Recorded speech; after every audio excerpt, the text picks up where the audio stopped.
The Ottawa 67's have their game faces on as they get set to take on the Plymouth Whalers in Game 2. The puck drop is next.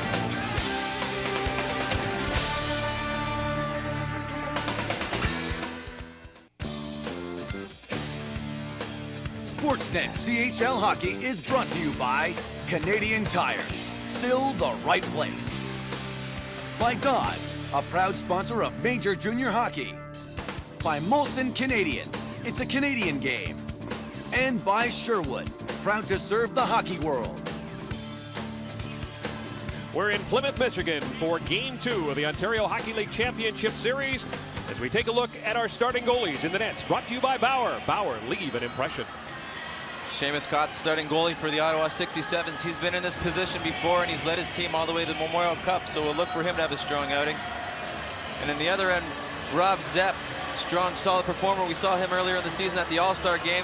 Had a rough outing last night, but I'm sure he'll come out on top today. Referee for tonight's game, this afternoon's game, is Craig Spada. The linesmen are Ryan O'Neill and Ian Smith.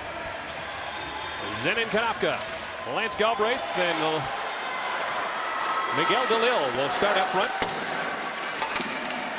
Back to pick it up, Jeremy Van Hoop didn't play much last night. He'll be the only guy really well rested as he was given a game misconduct in the first period for that hit on Stephen Weiss, who, if you didn't join us off the top of the show, not in action. He is suffering from concussion-like syndrome. As we take a look, is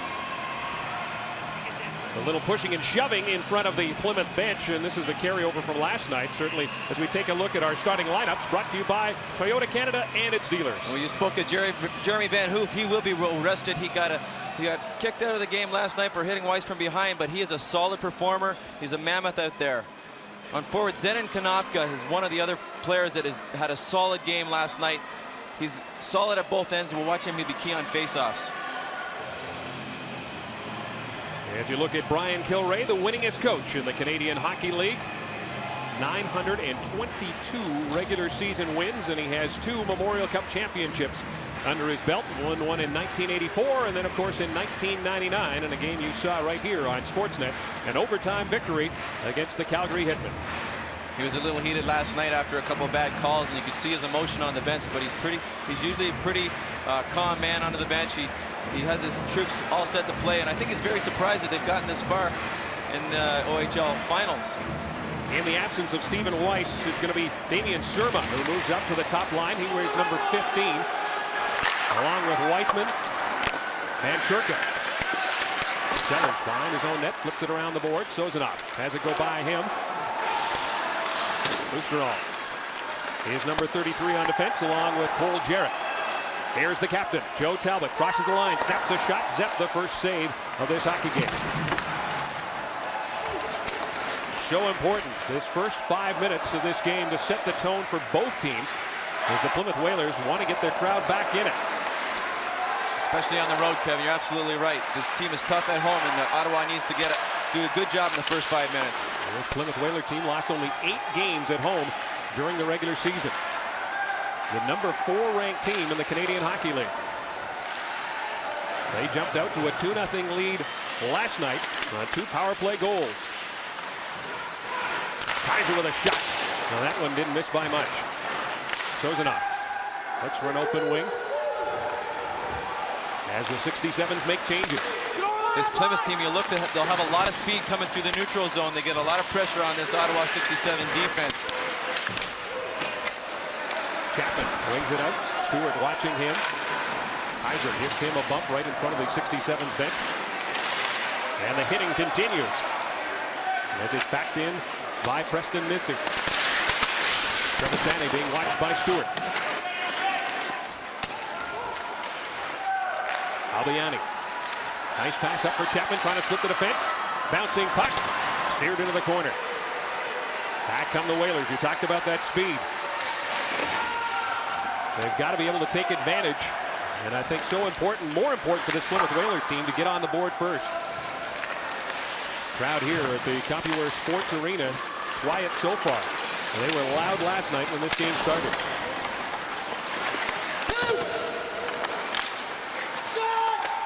McGrath trying to bring it in for Ottawa. He's turned aside. Back comes Robichaud to Venarski. Chris Venarski He can't get around Miguel DeLille, hauls him down. Puck goes in the corner. Those two meet again. And coming away with it is Moyer, and we've got some action behind, and it is indeed Sellers and Benarski. You can expect these two teams to be at each other today, especially Plymouth. I don't think they expected to be down one game in this series already, especially at home here. These two teams met twice during the regular season, with the Plymouth Whalers winning both games. Benarski makes a nice move, but Luke Sellers does a terrific job just getting his body in front of him. Luke Sellers, the experienced defenseman for this Ottawa 67's team. They're going to be battling all day long. We got a little face wash for Sellers with Benarski, and both players are going to be in the penalty box. A little face wash. I think that's customary in the playoffs. You don't see a lot of fighting. Guys don't want to be in the box too long, but I'll tell you what, they make it known that they're in each other's face. They're ready to play. Luke Sellers, one of the guys that was on the Memorial Cup team in 1999. Let's take a look now at the lineup for the Plymouth Whalers and Peter DeBoer. On defense, Libor Ustinol, he plays against all the top players in this league. He's 6'5", 230 pounds. And on forward, Damien Surma, he's moving up from the third line, playing in place of Stephen Weiss, so he'll have to fill a large role there. So we've got our first power play, and it goes to the Plymouth Whalers as Luke Sellers getting an extra 2 minutes for that exchange with Chris Benarski. Power play struck twice for the Plymouth Whalers last night. They were 2 for 6. Both those goals coming in the first period. Wisniewski, top draft pick of the Plymouth Whalers. Here's a shot. And Damien Surma let it go, and Kotick had to be sharp. Here's Wisniewski at the point. Wines, fires a blast. That one missed the target. Backhand. Kirka hanging on to it. Back up top, Cole Jarrett. He had one of those power play goals. Where's number 2? Over to Wisniewski. One-time shot to a crowd. Great save by Kotick. Rebound in front. Surma looking for it. In behind the net it goes. Now around the boards, kept in by Jarrett on the far side. Whalers power play looking sharp early here. Wisniewski, cross-ice pass. Kirka hanging onto it. Wrist shot, didn't make it through as Konopka blocked it. Surma doing a good job of getting control of the puck. Sends it in deep. Less than a minute to go in the first man advantage of this hockey game.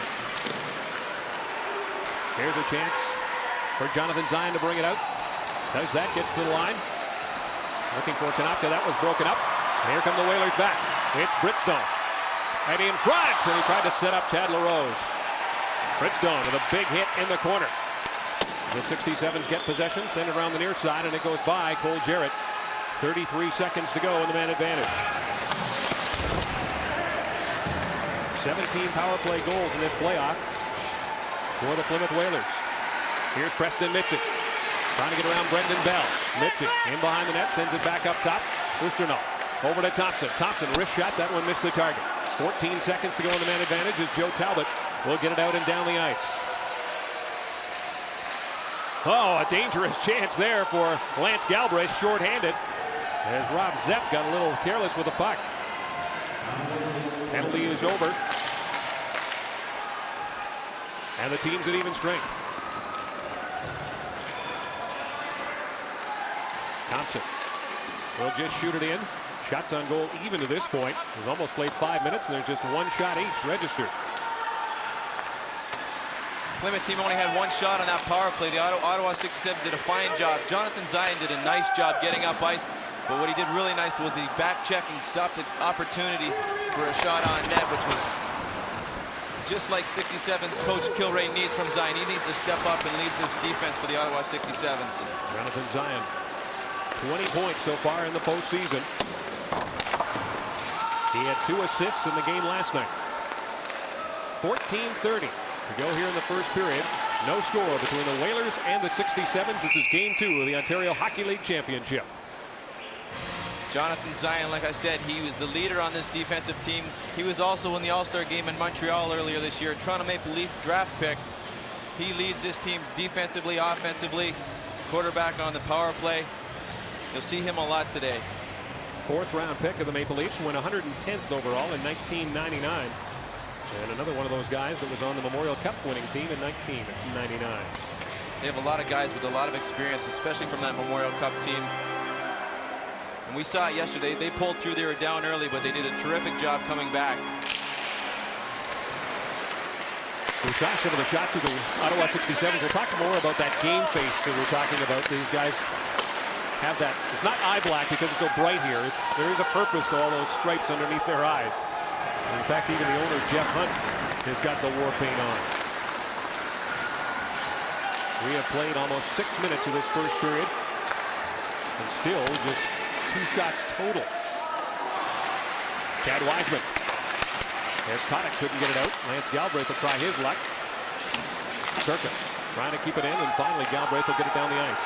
Kilray looked like he was trying to do a little bit of line matching, getting Konopka's line up against Damian Surma's line of Chad Wiseman and Thomas Kirka. They're the top line for the Whalers. Galbraith sends it towards the net. Wisniewski trying to get it out. Shot back in.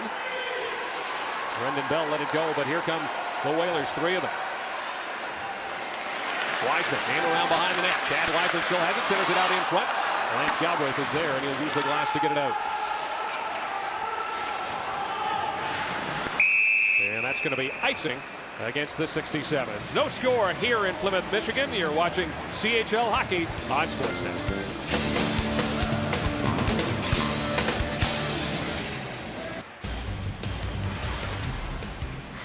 The early edition of Sports Central comes your way after our game. RJ Broadhead will be on the desk, getting you caught up in the day in sports. And of course, later on, it's the prime-time edition. Jamie Campbell, Mike Toth will be on the desk, and that is 10 o'clock p.m. in all regions across the country.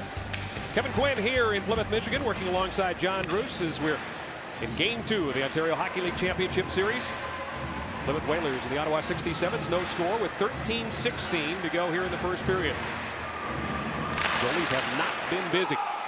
There's a shot and a rising blast from Cole Jarrett, goes over top of the head of Seamus Kotick. Jarrett got a lot of wood on that one. Kevin, I'll tell you, I don't think Kotick see it coming from anywhere. Jarrett scored a goal last night, the second goal of the game, with a wrist shot that fooled Kotick upstairs as that puck ends up in the bench of the Plymouth Whalers.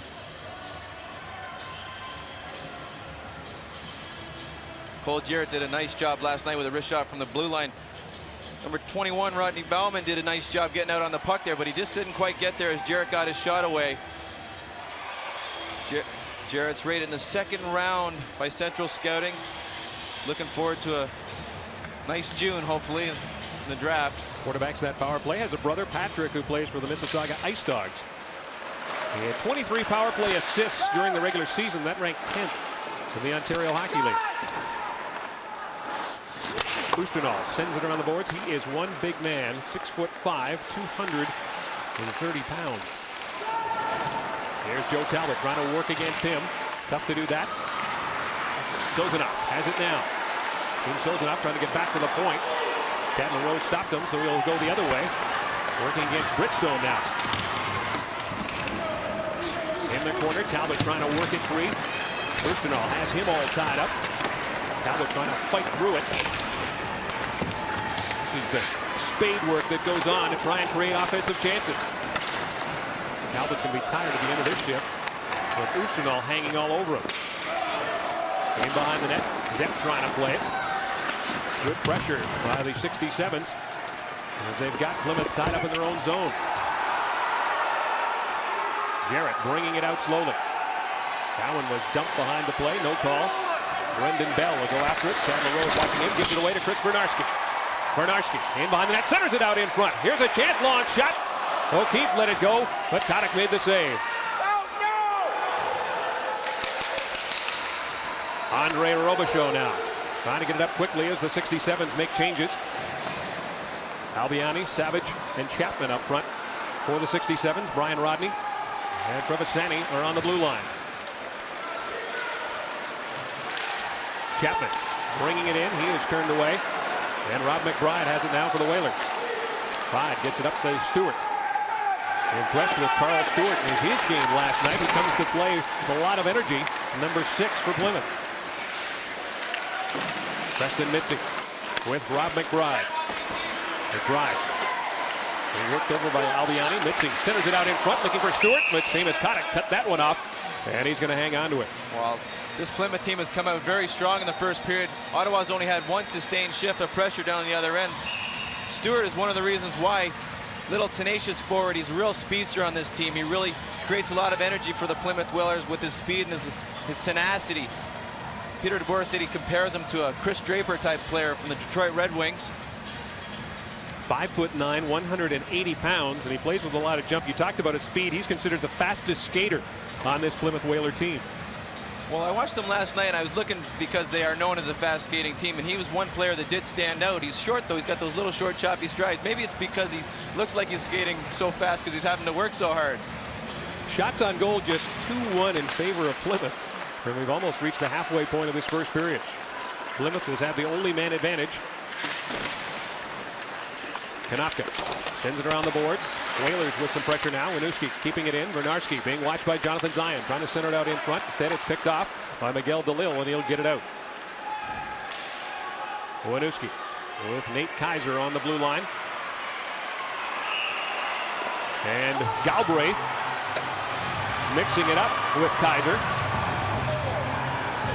Galbraith is going to get involved as much as he can out there. He needs to throw this other team. His game is to get in the other team's face, try to throw them off their game, and creates more room for himself because he's not a big man, but he's not afraid of anything, and he wants to get in the other team's face to get them to back down that little bit. Going back in the zone at the top of your screen, Kaiser and Galbraith are swinging their swords at each other and trying to get in each other's face. And like I said, Galbraith won't back down. He wants to get the other team off their game, especially their defense. It's all part of playoff hockey, Kevin. Fifth-year player for the Ottawa 67's. Was there in '99 when they won the Memorial Cup, and also in '98 when they lost to the Guelph Storm in the OHL Championship. I really like his grit. I love the way he gets out there and puts his nose into it every time he's on the ice, and that's exactly what you need from a player, especially somebody who's been around with the experience. He can teach the young guys, lead by his leadership and his experience. That's what you need night in and night out. He is in the penalty box along with Kaiser, both going for high sticking at 9:33.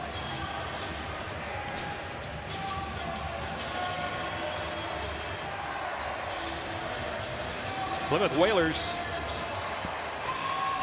as we take a look, and extra penalties being handed out, and it's going to be Gregory Campbell who is going to serve the penalty that'll give the Ottawa 67's their first power play opportunity of this hockey game. Gregory Campbell, son of Colin Campbell, who was busy in the last few days with the Toronto Maple Leafs. We'll look for this Ottawa team to move the puck around the point and get their shots from the point. That's where they generate all their offense, especially Luke Sellers. He has a gun from the point, and he shoots it every chance he gets. They were perfect last night, 3 for 3. There is Luke Sellers, number 22, with Jonathan Zion, Konopka, Moyer, and DeLille up front. Here's Miguel DeLille. He'll send it in. Usmanov with Cole Jarrett on the defense, trying to get this puck out. Damian Surma and Chris Vanarski are up front as the Whalers get it down the ice with 10 minutes to go here in the first period.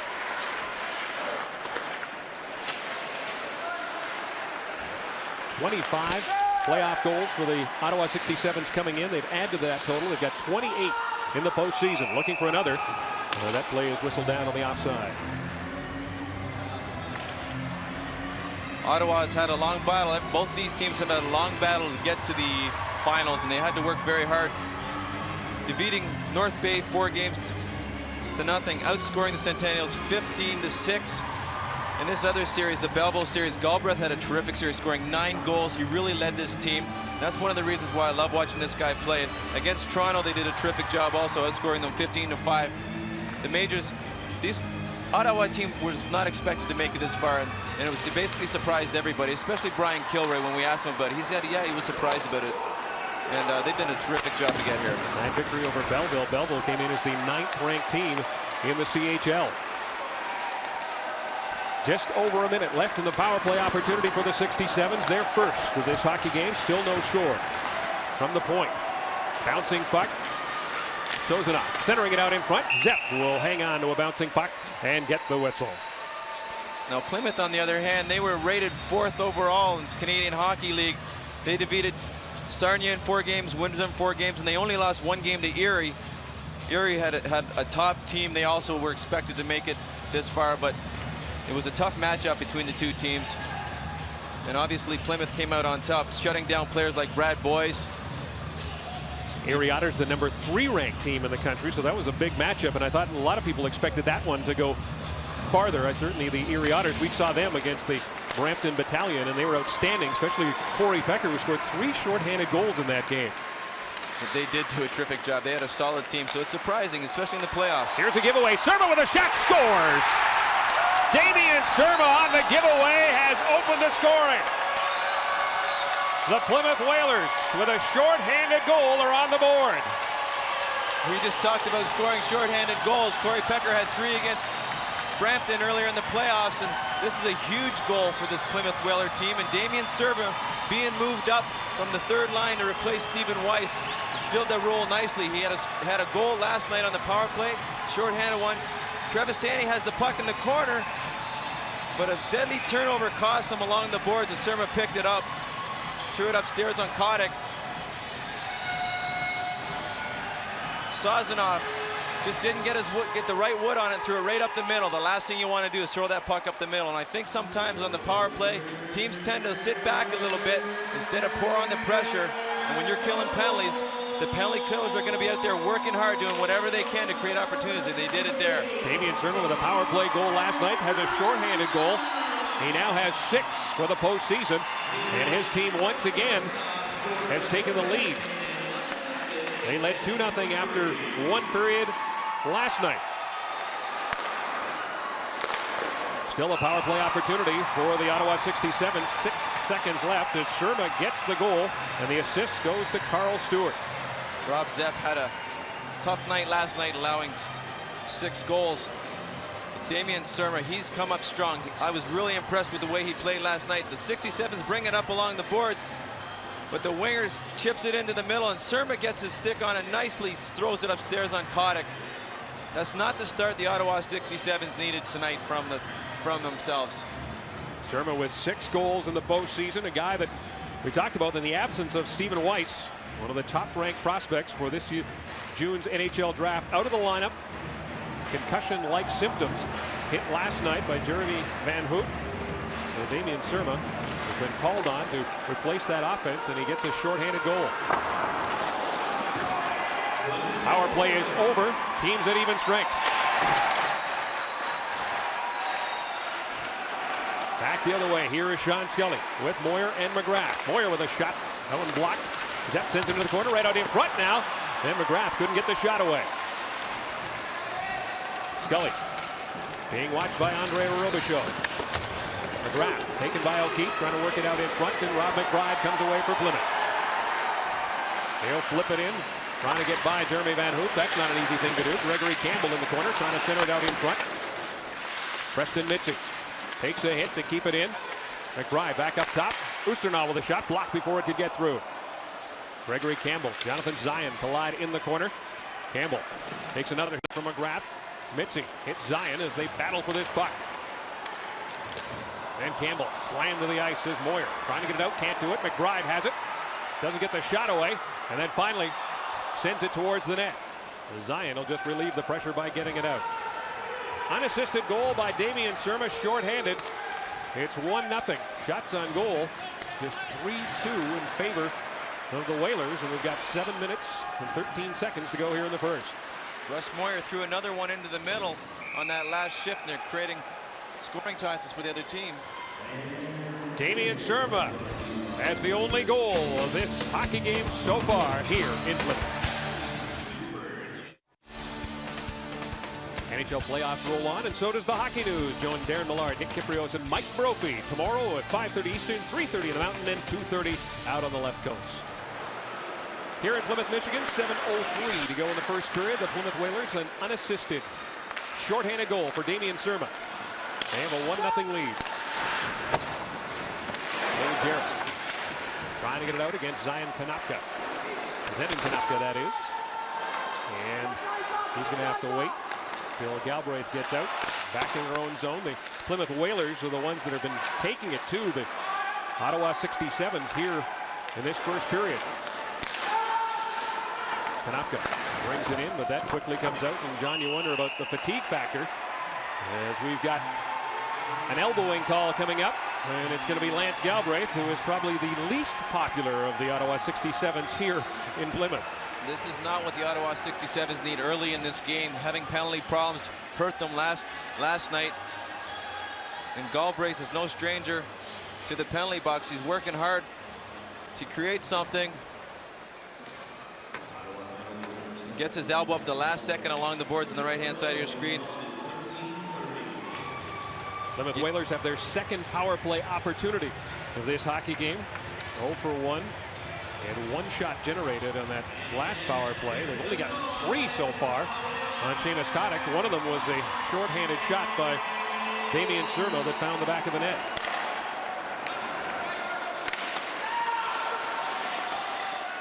Surma out there now, number 15, Jeremy Van Hoop watching him. Chad Wiseman. And Kirka up front, Van Hoop. And Zion, Chapman, and Talbot for the 67's, trying to kill off the second power play opportunity for the Whales. Here's Wisniewski with a shot. That one hit the post. Wisniewski let it go and rang off the iron. What a drive from the point.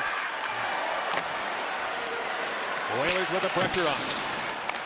Here's Wisniewski again. This time he just flip it towards the net. Kirka trying to turn and fire a shot, but Joe Talbot was there, and he'll get it out. Kotick had no idea where that puck was. It rang right off the right post to Seamus Kotick. Here's Surma. Out in front, Brendan Bell is there to try and clear it away, but Chad LaRose will keep it in for the Whalers. Surma has it again. Back up top, Cole Jarrett looking for Wisniewski. Another one-time blast. This time Kotick's on. LaRose with a chance. He scores. The rookie, Chad LaRose, capitalizes, jumps on the rebound. And a power play goal for the Plymouth Whalers has them up by a pair. This Plymouth Whaler team getting an opportunity early, getting penalty troubles. The Ottawa 67th, Galbraith in the box. But this team moved the puck well, and this is the second shot in the same sequence on the power play. And Chad LaRose is right on the doorstep. They have to take away that point-to-point pass. That's what they've been feeding on, especially last game. They had a couple goals from the point. But Chad LaRose, the rookie, leading the scorers in the playoffs.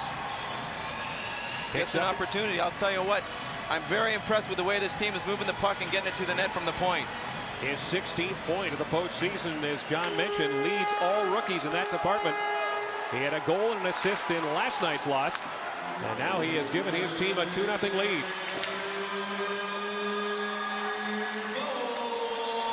Mitchell throws it towards the net.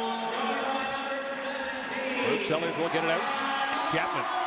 His shot blocked, gets it again, throws it at the net. Zep makes the save. And the crowd is into it here at the CompuWare Sports Arena in Plymouth, Michigan. Carl Stewart will throw it in. He gets knocked down. Ryan Rodney gets it up to Sebastian Savage. Fires it in the opposite corner. In behind the net.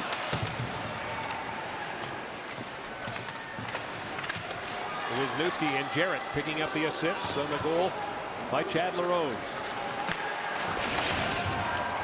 This is not what the Plymouth Whalers needed. The short-handed goal and a power play goal. Special teams is so important in the playoffs, and when you get these types of situations, you have to try to stay out of the box, especially against this Whalers team. 5-3 now, the shots on goal in favor of the Whalers. Chad LaRose leads all rookies, and he got himself another goal. His team is up by 2. Early edition of Sports Central with Jody Vance comes your way Monday through Friday, 6 o'clock Eastern, 4 in the Mountain, 3 in the Pacific region. They'll get you set for the evening in sports. Here, there's 4:12 to go in the first period. The home team, Plymouth Whalers, with a 2-0 lead, a power play goal, and a shorthanded goal. Sellers with a shot. Zep had to be sharp. Rebound in front. That one just missed the target. And a penalty coming up, and the Ottawa 67's are going to get another chance with a man advantage.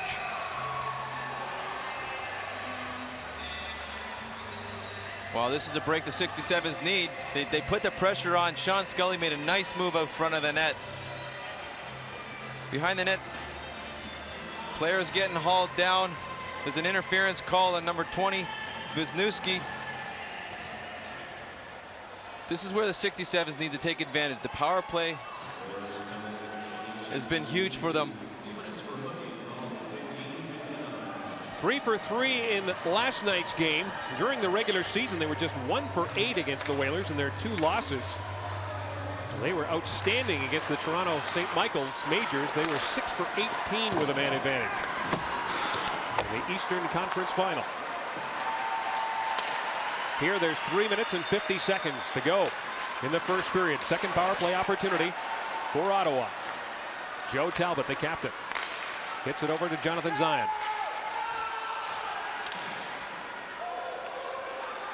In deep. Whalers trying to get it out. Luke Sellers at the point. He'll keep it in. His shot goes wide. Rodney Bauman up there as well. Sozanoff out in front of the net. He'll go behind the net, pick up the puck, send it out in front. Damien Surma is there. Dangerous. Open the scoring with a shorthanded goal. They've got the speedy Carl Stewart out there as well. And the big boy on defense, Ustrinov. Kanapka throws it at the net. Zep jumps on the rebound and he'll hang on to it. The Whalers are doing a nice job down ice pressure on the 67s. The 67s seem to be a little bit tentative. They're not coming out of their zone with a lot of speed. They're allowing the play with forwards getting down on the plate, created some opportunities, but when the 67s do get it in the zone, the idea is to just get it to the net. Rob Zepp needs to be solid. Zion, the quarterback of this team, gets it down to Kanapka, just throwing it out front of the net. Galbraith is there, and Galbraith has 7 power play goals, so he's huge in the power play for this team. Each goalie has faced 5 shots to this point. 1 minute to go in the man advantage for the 67s, who trail by 2. Galbraith going into the corner, looking for that loose puck. He'll come up with it. Number 71, back up top, Brendan Bell. Back to Galbraith. He takes a hit from Robichaud. Comes up with the puck, gets it back to Bell. He'll try and throw it on the net. That was blocked. And a good job by the Whalers now as they get it out, and it's Carl Stewart. Ottawa did a nice job in the corner, gaining control. They get 3 guys in the puck. That's exactly what you have to do on the power play. Gain control, spread it out. But if you don't have the puck, then they're useless out there. That's why 3 guys are so important to gain that control in the offensive zone. Down to 16 seconds left in this man advantage. Miguel DeLille throwing it around behind the net. Zenon Kanapka is there, being worked on by Jarrett. Kanapka behind the net. Ustinov has him tied up. The puck comes loose, and Jarrett, number 2, will try and bring it out and does. Penalty is over. Wisniewski's out of the penalty box and has the puck. And it's a 2-line pass. Ruled offside. Today's top scorer is brought to you by CGC, manufacturers of sheetrock drywall products. The Ottawa 67s have terrific leaders with a lot of experience. Galbraith leads the pack with 26 points. Wonderful night last night with 4 points, a goal and 3 assists. This Plymouth team without Stephen Weiss, 21 points. Kirka, Wiseman, LaRose, these guys are all filling in the spot. LaRose has scored already, along with Surma. Lance Galbraith, one of the heart and soul guys on this Ottawa 67s team, a 5th-year player. Had a tryout with the Toronto Maple Leafs, was at camp, was pretty impressive. Almost made the AHL affiliate, but he's here in Ottawa.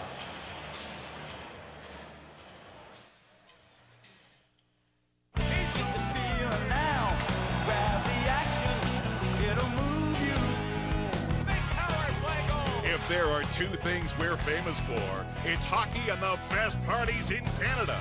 Show the world what we're made of. Get in the play on and off the ice and break away in May. Call now for event information. Break away, break away, break away in May.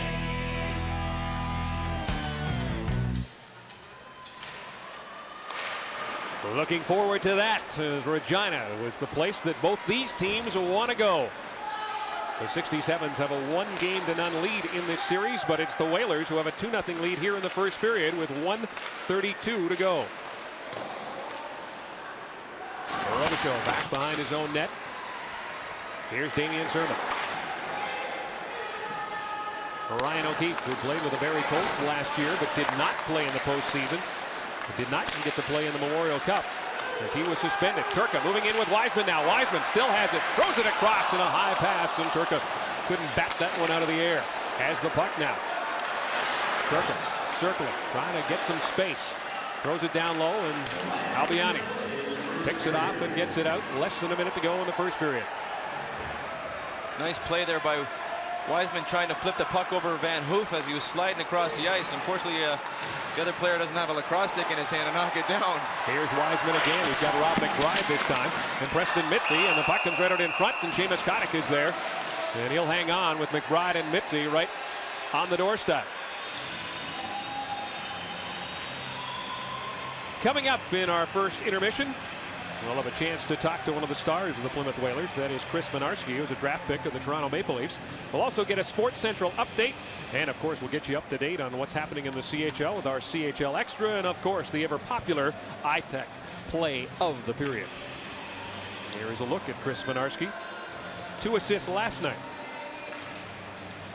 And another good start for his team here in Game 2. They had a 2-0 lead after 20 minutes last night. Luke Sellers trying to get it out, can't do it. Cole Jarrett will keep it in. Sellers with another chance to get it out, and this time he does. 30 seconds to go in the period. A race for the puck, and Oosterdal will get there first, and it's going to be icing against the 67's. And John, you wonder about the fatigue factor. We talked about it a little bit for the 67's, having to come back in such an emotional game last night, and then the short turnaround. Well, it looks like the Plymouth Whalers have come out and had a strong first period because they've been in the offensive zone all day long. The Ottawa team does look a little tired. They've turned the puck over a couple times early, and it's going to be tough. They're going to be taking a lot of face-offs in the defensive zone. Konopka is going to be huge to win a lot of draws if they're going to be successful. Each team has taken only 5 shots in this first period. The Whalers with a 2-0 lead. Preston Mitzi against Zenon Konopka for this draw in the Ottawa zone. 24 seconds left in the first period. Joe Talbot kind of backhanded out. Mitzi just sends it back in. Carl Stewart is there. McBride heading for the net. Stewart gets knocked down. 10 seconds to go as the 67's will get it out. Here is Joe Talbot. Chance for one last shot. Talbot moving in, and he is cut off. And so far in this series, the Plymouth Whalers have owned the first period, and just like last night, they have a 2-0 lead after 20 minutes. A shorthanded goal and a power play goal. The story here in Plymouth. The Whalers up by 2.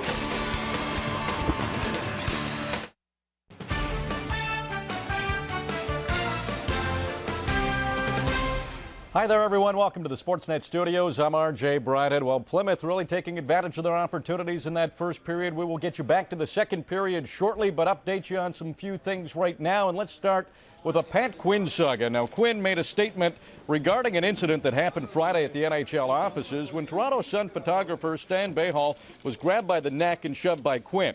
It happened while Behal was photographing Ty Domi en route to an NHL disciplinary hearing. There was an incident in Toronto yesterday that was regrettable and for which I'm sorry it happened. As to the issue of my apology to Stan Behal, my sole purpose from my call to Stan yesterday was to express my regrets and to apologize. If that was unclear, then I'll publicly do it here. It was regrettable, and I do apologize to Stan. Well, poor Pat. He's got other things on his mind, including this. Maybe this is the most important thing on his mind. It should be anyway. Leafs can wrap up their series with the Devils tomorrow night at the Air Canada Centre. If Game 7 is required, it will take place in New Jersey on Wednesday. As for Toronto's basketball team, well, of course, the Raptors, their Eastern Conference semifinal against the 76ers begins later today in Philadelphia. There was some NBA basketball going on. The Bucks and the Hornets. Oh, Bucks in the second round for the first time in 15 years. And Sam Cassell hits the J, gets fouled, part of a Bucks 15-4 run. Then Lindsey Hunter dishes to Irvin Johnson. Big jam. Bucks leading it by just 1. Charlotte comes back. Baron Davis drives to the hole, double pump, gets it to go. Hornets trailing by 3 after 1 quarter of play. In the second, more Bucks. It's Ray Allen to Glenn Robinson. He stops outside the arc, nails the 3. Now there's 4 seconds left in the half. Got a jump ball, Sam Cassell. Time winding down just before the buzzer. It's good for 3. He had 15 in the first half, 55-40 Bucks at the break. In the third, all Bucks. Ray Allen to Glenn Robinson to Darvin Ham, one-handed jam. Bucks by 22. Charlotte comes back. Baron Davis takes it out, hits the 3. Jamal Mashburn, the jumper, over Robinson. Part of a 16-6 run. Hornets down by 5 after 3. In the fourth quarter, Ray Allen driving baseline, lays it in. He led the Bucks with 26. The Bucks up by 10. Oh, is this the nail in the coffin? Allen to Glenn Robinson with a little authority. Bucks win 104-92. Ray Allen leads the Bucks with 26 points, while Sam Cassell chips in with 20. Jamal Mashburn had 23 points in a losing cause. The Bucks lead the best-of-7 series 1-0. Well, we will update you on the NHL and NBA playoffs on Sports Central, and of course, that's coming up following the 67's Whalers game. Second period's coming up. Stay tuned. All these players are in the NHL right now. We want to know where they got their start in the Canadian Hockey League. We'll reveal that in just a moment. Right now, it's a pleasure to welcome Chris Winarski of the Plymouth Whalers. And Chris, same thing happened last night, a 2-0 lead, a great start for you guys, so important. Yeah, yesterday we got off to a quick start. Tonight we got off to a quick start. We just got to come prepared in the second. Can't give them any chances. Just keep getting the puck deep, hitting their D, and just battling real hard. What's it like to have such a short turnaround? You played last night, then you have to play this afternoon. How does that change your routine? It just happens quicker. You just got to get rest, drink plenty of fluids, eat right. There's really not much you can do. Draft pick of the Toronto Maple Leafs. What have the Leafs told you about your game and what you have to do to take it to the NHL level? Just keep playing hard, use my size to my advantage, drive the D wide, crash the net, be a little bit more dirtier, just play hard. Chris, congratulations on this first period. Good luck in the rest of the series and perhaps the Memorial Cup. Thank you. Chris Winarski of the Plymouth Whalers. Hey, these guys are in the NHL, but where did they start? Shane Doan, Fred Brathwaite, and Pierre Turgeon, all stars in the Canadian Hockey League. We'll be back with more from Plymouth after this. Toyota CHL Extra, brought to you by Toyota Canada and its dealers. Let's get you caught up on the other championship series. Start with the Quebec League, the President Cup final. Val-d'Or beat Acadie Bathurst in Game 1. Simon Gamache, the story, 2 goals and 3 assists. And then in Game 2, a 7-2 victory. Gamache comes up with 3 goals and 2 assists. This series will now shift to New Brunswick for Game 3. In the Western League, well, it's Red Deer, the #1 team in the CHL. They take Game 1 despite being outshot 28-17. Game 2, another close game. The Rebels had a 4-0 lead in the third. They hang on for the victory. The series shifts to Portland for Wednesday. Rebels lead 2-0. The OHL handed out some hardware. The Red Tillison Trophy for most outstanding player goes to Brad Boyes of the Erie Otters. 90 points in 59 games. He's a first-round draft pick of the Toronto Maple Leafs. Goaltender of the year, Craig Anderson of the Guelph Storm. The 19-year-old won 30 games and had a goals against under 3. Max Kaminsky Trophy goes to the Defenseman of the Year, and it's Alexei Semenov of the Sudbury Wolves. The 20-year-old from Russia had a second-round draft pick of the Edmonton Oilers. The Coach of the Year, Matt Layden Trophy, goes to the Erie Otters' Dave McQueen. The 42-year-old native of Woodstock, Ontario, had a league-best 45 wins this year. The Overage Player of the Year, the Leo Lalonde Memorial Trophy, Randy Rowe. The 20-year-old becomes the 3rd Belleville Bull to win this trophy at 102 points this season. Most sportsmanlike player of the year, Brad Boyes gets his 2nd award, just 42 penalty minutes in 59 games. And the Face-Off Award, Derek McKenzie of the Sudbury Wolves, the 19-year-old captain and Sudbury native, won 67% of the draws he took this season.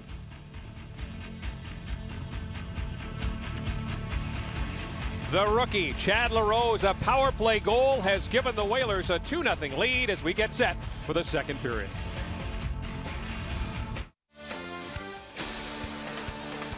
Time now for the play of the period, brought to you by iTech, your total hockey resource center. For the Ottawa 67's with the man advantage, a giveaway, and Damien Surma capitalizes on it. His 6th goal of the postseason, a shorthanded marker, made it 1-0. It's now 2-0 for the Whalers after 20 minutes of hockey. It's our iTech play of the period. The second period is straight ahead here on Sportsnet.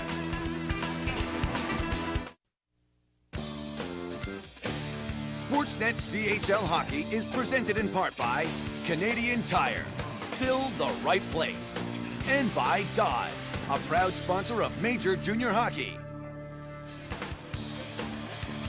There's a young man with his playoff face, missing a tooth, got the towel going here in Plymouth, Michigan, as he tries to cheer on his team that has scored 2 goals in this first period. We take a look at the first period summary, brought to you by Aruba, a memory forever. Shorthanded goal, power play goal. But John Druce, we have been in this position before. It was 2-0 for Plymouth last night after 20 minutes. We saw the same thing last night, and this Ottawa 67 came back with a lot of heart and a lot of grit. I don't know if they can do it again tonight, but if they can, it'd be great for Brian Kilrea's team. This Plymouth team, when they're leading after the first period, 27-0, when leading after 2, 38-0. So we'll see how they come out of the second period. If they do come out of the second period, it looks like their odds are for them to win this game. That was during the regular season. Of course, in the playoffs, everything goes out the window, and so do those kind of statistics, as the Whalers had the lead after 20 and it ended up losing 6-3. They'll try and change that around, and one way to do it, John, is to stay out of the penalty box, and that's what they got into the trouble in the second period, and the 67's certainly made them pay. Second period underway. Ryan O'Keefe hits it up to Chris Venarski, and a nice chat with him. He takes the first shot, and Zenon Konopka makes the save. Seamus Kotick has been here before in 1999. Was the goalkeeper who helped defeat the Calgary Hitmen to win the Memorial Cup. Kotick, one of the veterans of this team, one of 8 guys who have Memorial Cup rings. And he's going to be counted on during the regular season. He certainly was, as he won 24 games. He has won 13 here in the postseason. I think he brings a lot of composure into this game. He's been through this before. He says he's got this nervous anxiety, but I think he said he's very confident with himself the way he's playing. Doesn't take the pressure as badly as he used to, or as hard on himself as he used to. That veteran experience certainly helps, and it helped last night as his team was down 2-0 and battled back to win the game. At the blue line, Kirka going after it. Picked off, and here's another one of those giveaways that hurt the 67's in the first period. Kirka moving in, centering pass, looking for Chad Wiseman. Couldn't get the shot away. Keeps it in, though. Kirka quick to the puck, and then he gets flattened by Jeremy Van Hoof, and he's getting up slowly. Van Hoof has it again. Trying to get it out. Surma will keep it in. Bouncing puck to the blue line, and here comes Lance Galbraith. Got some speed. Galbraith drops it off. Quick shot. Trevor Sanny let it go. Galbraith looking for the rebound. Ryan O'Keefe has him tied up. And then Galbraith gets absolutely flattened by Damien Surma. And that brings a rise from the crowd. As we mentioned, Lance Galbraith, probably public enemy #1 here in Plymouth, Michigan. 18:45 to go here in the second period. Zion lets it go, and that one didn't miss by much as they went outside corner. And the 67's looking for their first goal of this game. LaRose brings it in with Surma, the 2 goal scorers for the Whalers. Surma for LaRose. Here's LaRose. Backhand. Scores! The rookie has done it again. Chad LaRose with his 2nd goal of the afternoon. And the Plymouth Whalers have opened up a 3-0 lead. This Plymouth Whaler team has come out exactly how they have to today. They're getting the pressure on the Ottawa team, getting in on the puck, and creating turnovers left and right. And that's exactly what happened there. Chad LaRose, Damien Surma. They enter in the rest. It's a little chip pass to the middle. It doesn't really goes to anybody. Surma recovers his own little chip. Very patient, throws it to LaRose, but LaRose has patience and puts it on his backhand behind Kotick. That was a nice little play by the patience by Surma getting it to the slot. Nobody picked up LaRose in the slot. Little miscommunication when that puck was flipped up. The Ottawa defensive players didn't read and take the one player that they had to. They were all both caught in the middle. Just a minute 35 into the second period. LaRose has his 2nd goal, 3rd goal of this OHL Championship Series. He is the leading rookie point getter in the postseason. Mitzi, long shot. He'll keep it in. The Whalers with the confidence now and a 3-0 lead. Rob Zepp leaves it behind the net. Big Oosterdal. Libor Oosterdal will get it up to Rob McBride, and McBride will get it down the ice.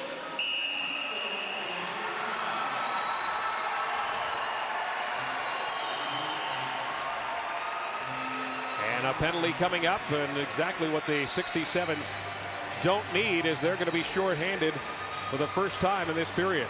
Adam Chapman's going to the penalty box. Got his stick up on Mitzi at center ice and pulled him down. Mitzi helped it a little. I think he took a little bit of a dive, made sure the ref could see what happened.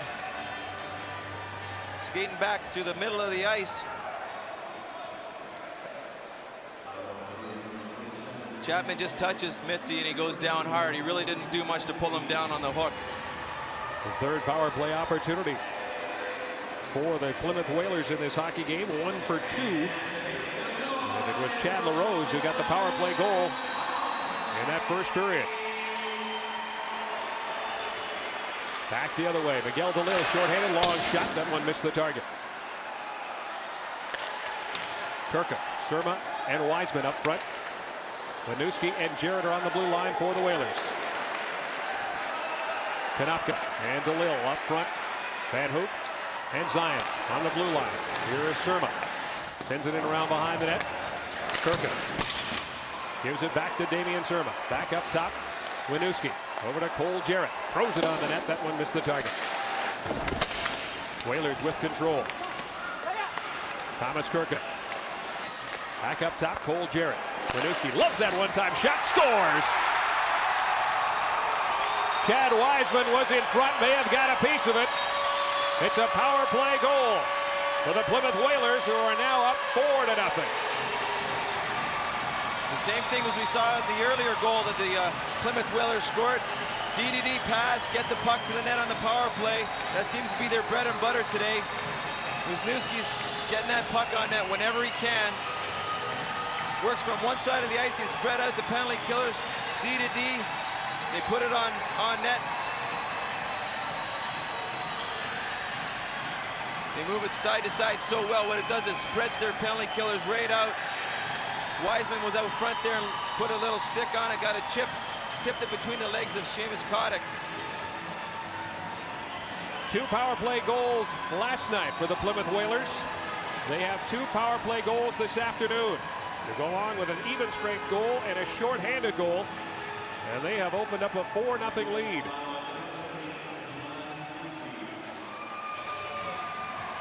And a change in goal for the Ottawa 67's.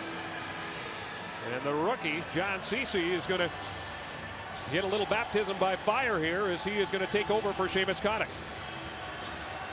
Played 22 games in the regular season, 9 wins, 3.19 goals against average. Ceci is going to get a little test here to see how he can perform in the playoffs. It's still early in the game.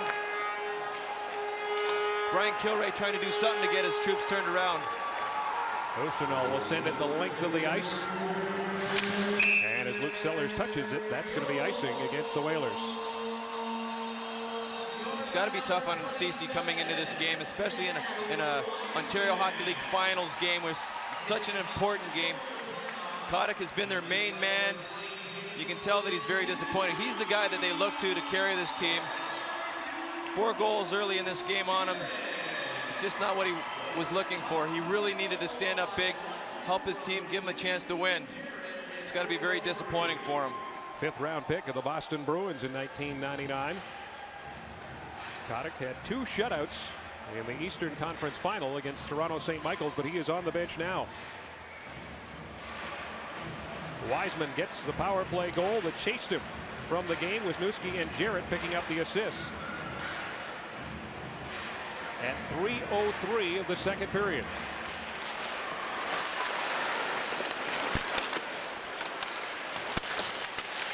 '67's trying to get back into this hockey game. Moyer lets the shot, goes up, the save, rebound from McGrath, and Zepp is there again. Shots on goal now 8-6 in favor of the Whalers. Broadhead up to McGrath. Has to wait for Moyer to get onside. Takes a hit from Carl Stewart. It does send it in, and it's still offside. They're trying to get the puck in deep on this Plymouth Whaler team.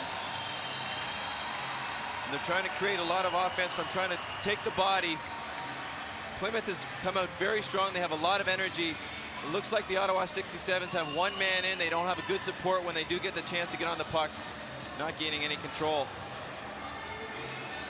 Take a look at our top prospect, brought to you by MasterCard, the official card and payment system of the Canadian Hockey League. And Stephen Weiss not in the lineup for the Plymouth Whalers, but he is in our booth right now. And there's Stephen, I'm sure you would rather be on the ice than sitting here talking with us. First of all, how are you feeling? Not too bad right now. Took a bit of a bad hit last night, but you know, he's going to get a rest tonight and be back for game 3. More hitting as Damien Surma goes down. Now, what do you remember from that hit? Sometimes with concussions, you really lose it. We'll talk about that in a second as Bauman lets it go. Zepp hangs on. Got hit by Jeremy Van Hoek. You stayed in the game. You tried to play. How did you feel? I didn't feel too good at all. I had a little bit of tunnel vision and wasn't seeing things too well out on the ice. And finished the period, and I thought it would be best if I didn't come back. And you know, today I rode the bike a bit and didn't feel that great. And you know, there's no need to rush it this time of the year. And I don't think we play again until Thursday, so I'll have some rest and I'll be back for that game. Is that the plan, that you'll be back for game 4 in Ottawa on Thursday? Definitely. You know, no need to rush it tonight, and you know, maybe get another knock, but I'll be back for next game for sure. Certainly, you've got to be happy with the way the team has come out, especially in the second period. Yeah, they've come out hard tonight. I was in the room earlier, and the mood was great. The boys are ready to go, and you know, hopefully they can just keep going. Chad, in your mind, what is the one thing that your team has to do to get on top of this potent defensive pairings that the Ottawa 67's do? What's the thing that you guys need to do to beat this team? I think we got to get the puck in deep. You know, they're very mobile, and you know, they're good skaters and good puck handlers. So we got to get in behind them and bang them in the corners and take pucks to the net, and we're doing that so far tonight. Stephen, you know, I know your focus is certainly on this OHL Championship, but something big's going to happen to you in June. The NHL draft, you come in as the 3rd-ranked player in Central Scouting. What are your thoughts on that? It's obviously a great thrill to be ranked that high, but you know, at the same time, it doesn't mean too much. You know, my focus right now is on this series and going to the Memorial Cup, and you know, the further we go, the more it's going to help myself. So hopefully, just get back in the lineup as soon as possible, and we'll see how things go from there. Now, also, I guess, helping you guys, you come back for game 4, and you're also going to get your captain back, Jared Newman, and that's got to be a big boost as well. Yeah. You know, anytime you lose a leader like Jared, it's tough on the team, and you know, he'll be back for game 4, and we're going to be very happy to have him back, and he's a big part of our team. Stephen Weiss not in the lineup tonight, suffering from a concussion-like symptoms in the first period of game 1. 21 points in the postseason.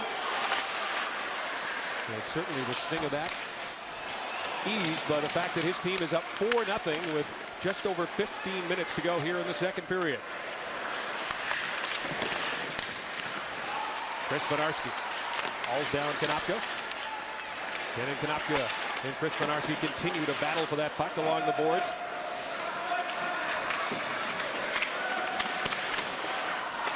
Puck still loose. Miguel DeLille has it now, sends it in around behind the net. Konopka there. Benarski watching him, centers it out in front. Puck is loose. Zepp trying to get it, and he couldn't do it. Konopka keeps it alive. 67's refusing to give up. But finally, it's sent down the ice. Peachy will play it over to Jonathan Zion.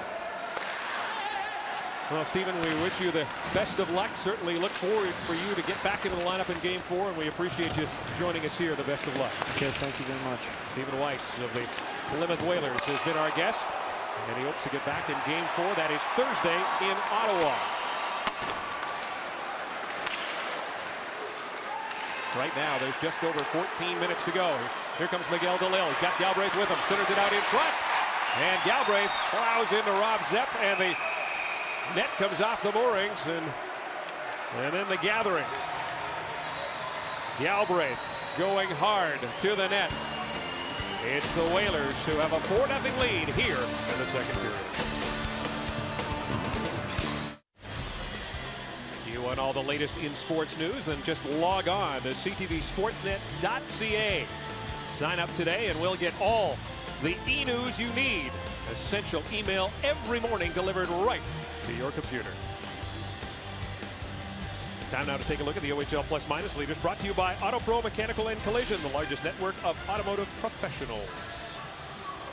This Ottawa team +10, +10. These guys are doing a terrific job throughout the playoffs, but they're having a tough night tonight. It doesn't help their plus-minus ratings.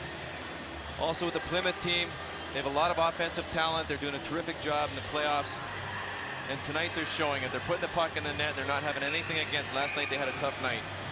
After that last play, Lance Galbraith plowing into Rob Zepp. He sent to the penalty box for goaltender interference. Chris Bernarski is also in the box.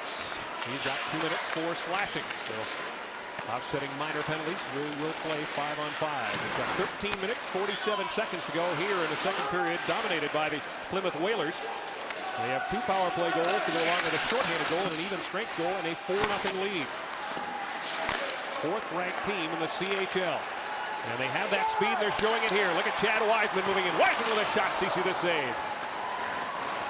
Still a good test for the rookie. And John Ceci passes that one. Shots on goal even to this point at 9 apiece. And that's whistled down on the offside. A tough spot, John, for the rookie to come in, especially having a guy like Chad Wiseman fly in. Well, with these players flying the way they are today, Wiseman has a lot of speed, makes a nice move, but Ceci just was patient, didn't try to do too much. I think when a goalie comes in, they try to react too much. They get a little bit of nerves and jitters, but he looked pretty calm in that play. Wiseman didn't get a lot of wood on it, but he needs to stand up solid because this Plymouth team's probably not going to stop here. They're going to want to try to keep continuing to put the pressure on Ottawa. Ceci, he's got the size, but his equipment probably weighs more than he does. He's 6 feet tall, weighs in at 155 pounds. Well, when you're young the way these players are, they've yet to develop and fill out their bodies. I'm sure he'll fill out a little bit more in the next couple of years. His team down 4-0, and the Whalers, Chad LaRose moving in. He's got 2 goals. There's a shot, and he just missed the outside. LaRose, another one of that young crop of Whalers, has been outstanding, especially in this game. He has 2. Dozenoff trying to get a shot away, didn't get good wood on it. And Casey Bridgestone gets it back, uses the glass, and gets it out. Ryan Rodney, he is stopped, and here comes Chris Bernarski. He's got LaRose with him. Bernarski moving in, still has it. Bernarski hanging on, trying to center it out in front. And it's picked off there by Carter Trebasani, who gets it out to center. 12.5 minutes to go here in the second period. The water bottle has come off the top of the net and is sitting there, and John Ceci is a little tied up in the net there, and he was trying to get a stoppage as his pad became entangled with the post there. The water bottle came flying off the net. He looked at that, and then he looked down to see if he could put the net back on its moorings. He was having the hardest time. Bernarski held onto the puck and held onto the puck, and the Ottawa defender did a nice job sliding, take away any passing lines. Ceci's trying to fix the net there, just couldn't get it back on its moorings. Trying to signal the referee that I need a stoppage, and he finally did get it. Well, John Ceci, the 2nd round pick in the supplemental Bantam draft last year. He went 32nd overall. He is on in replace of the veteran Seamus Kotick. And he's given up 4 goals. Kotick about 2 last night in the first period, and then 1 in the second, and then shut the door on the Whalers the rest of the way in a 6-3 victory in game 1. McBride up there with Preston Mitzi. And it's Jonathan Zion who comes up with the puck, and he'll start out. He's got some speed, trying to get around the speedy Stewart. He does that. Moyer is out in front, and the pass coming back. And we have got a whistle, and it looks like the Plymouth Whalers may have had too many men on the ice. Or was it the 67's? The referee making the call. That's Spada. And everything seems to be going wrong for the 67's this afternoon, as they indeed are going to be shorthanded again. And this time get caught with too many men on the ice. They overcame so much adversity yesterday when they were down early. It just seems like things are falling apart for them today. They look tired. They look like they played during the regular season. It just doesn't seem to be the same team as we saw yesterday playing. Fourth power play opportunity for the Whalers. They are 2 for 3 so far. Chad LaRose and Chad Wiseman each have power play goals. The Whalers showing this afternoon why they're their 4th-ranked team in the Canadian Hockey League.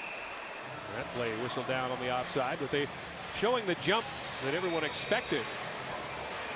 And they had to do that. Going down 2-0 to the 67's going back to Ottawa would have been just devastating for a team that could be a little bit fragile after losing here in home ice game 7 against Barrie last year.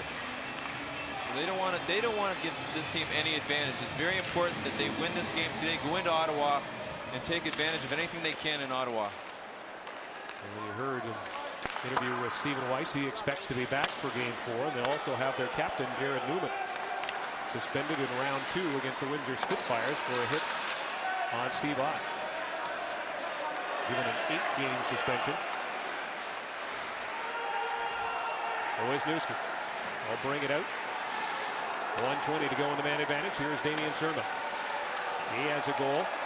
Started things off with a shorthanded goal. Thomas Kirka spins, gets it back to Cole Jarrett. Wisniewski loves that one-time shot. That one, though, high off the glass. Back to Jarrett. He'll give it to Wisniewski again. Another shot. This one misses the target. 58 seconds to go in the man advantage. Jarrett this time takes his own shot. And CC makes the save. Another shot from Surma. That came close. Will the 67's come away? Short-handed. DeLille throws it in. Brendan Bell is there to pick it off. He'll send it deep out there with Konopka. But it's Chad Wiseman who wrestles him for the puck and gives it to Thomas Kirka. To Cole Jarrett, a defenseman, joins the rush. He and Van Hoop collide. Puck comes loose. And again, look at the speed of the captain, Joe Talbot. Centering it out in front. Zion can't get the shot away. Bodies flying. And the Whalers do get it out. 15 seconds to go in the man advantage. Great job of penalty killing here by the Ottawa 67. Here's another chance for Talbot. Walks in, winds, fires a shot, scores! Short-handed goal for the captain of the Ottawa 67's, and they're on the board. The leaders of this Ottawa 67 team, Jonathan Zion, Lance Galbraith, Joe Talbot, had stood up so well during this penalty killing shift. They didn't give this Plymouth team any chance to set up in the offensive zone, and then they turn the puck over, and Talbot fires a beautiful shot far side. Robbie Zepp didn't come out and get anything on it. I think Joe Talbot just powered it by him. Zepp didn't have a chance. Talbot with his first goal of this series, but 5th point. 9th goal of the postseason. He had 4 assists in game 1. And here he gets his first goal against the Whalers in the OHL Championship, and it gets his team back into it. The leaders took over yesterday. They're doing it again today. 4-1 now. They've got a long hill to climb, but they've got a battle to get over this hump. Penalty is over. Teams at even strength. 9 minutes and 32 seconds to go here in the second period. 67's on the board. They still trail, though, by 3. Galbraith and Van Hoop get the assists at 10-13. Lance Galbraith continues to rack up the points. Whalers trying to restore that lead. Mitzi throws it towards the net. They'll keep it in. Carl Stewart and Rob McBride after the puck out there with Preston Mitzi. Stewart, he's tied up by Zenon Konopka. And Ceci trying to grab the puck. It's still loose. Bodies flying everywhere as the Whalers keep the pressure on. Mitzi throws it in behind the net. Carl Stewart is there. Being watched closely. Gets it to Rob McBride. McBride trying to get loose. He'll go on the near side. Good job cycling the puck down low by this line. Trevisani hits Mitzi. They'll battle hard for the puck. Trevisani goes down. Now Albiani takes Stewart, but Mitzi keeps it in. Here's Preston Mitzi trying to work his way towards the net. And finally, the 67's will relieve the pressure and send it down the ice. And back to touch it will be Nate Kaiser in the icing against Ottawa. It's 4-1 here as the captain, Joe Talbot, trying to lead his team back. Plymouth, Michigan. Early edition of Sports Central follows us here in Plymouth, Michigan. RJ Broadhead on the desk, 6 o'clock Eastern, 4 in the Mountain, 3 in the Pacific, and 6:30 in the West and Pacific. And then the primetime edition of Sports Central, those two characters, Jamie Campbell, Mike Toth on the desk. Get you caught up in what happened in the world of sports. Here, there's 8 minutes, 8 seconds to go in the second period. The Ottawa 67's trail by 3 goals as John Ciciu has replaced Seamus Kotick.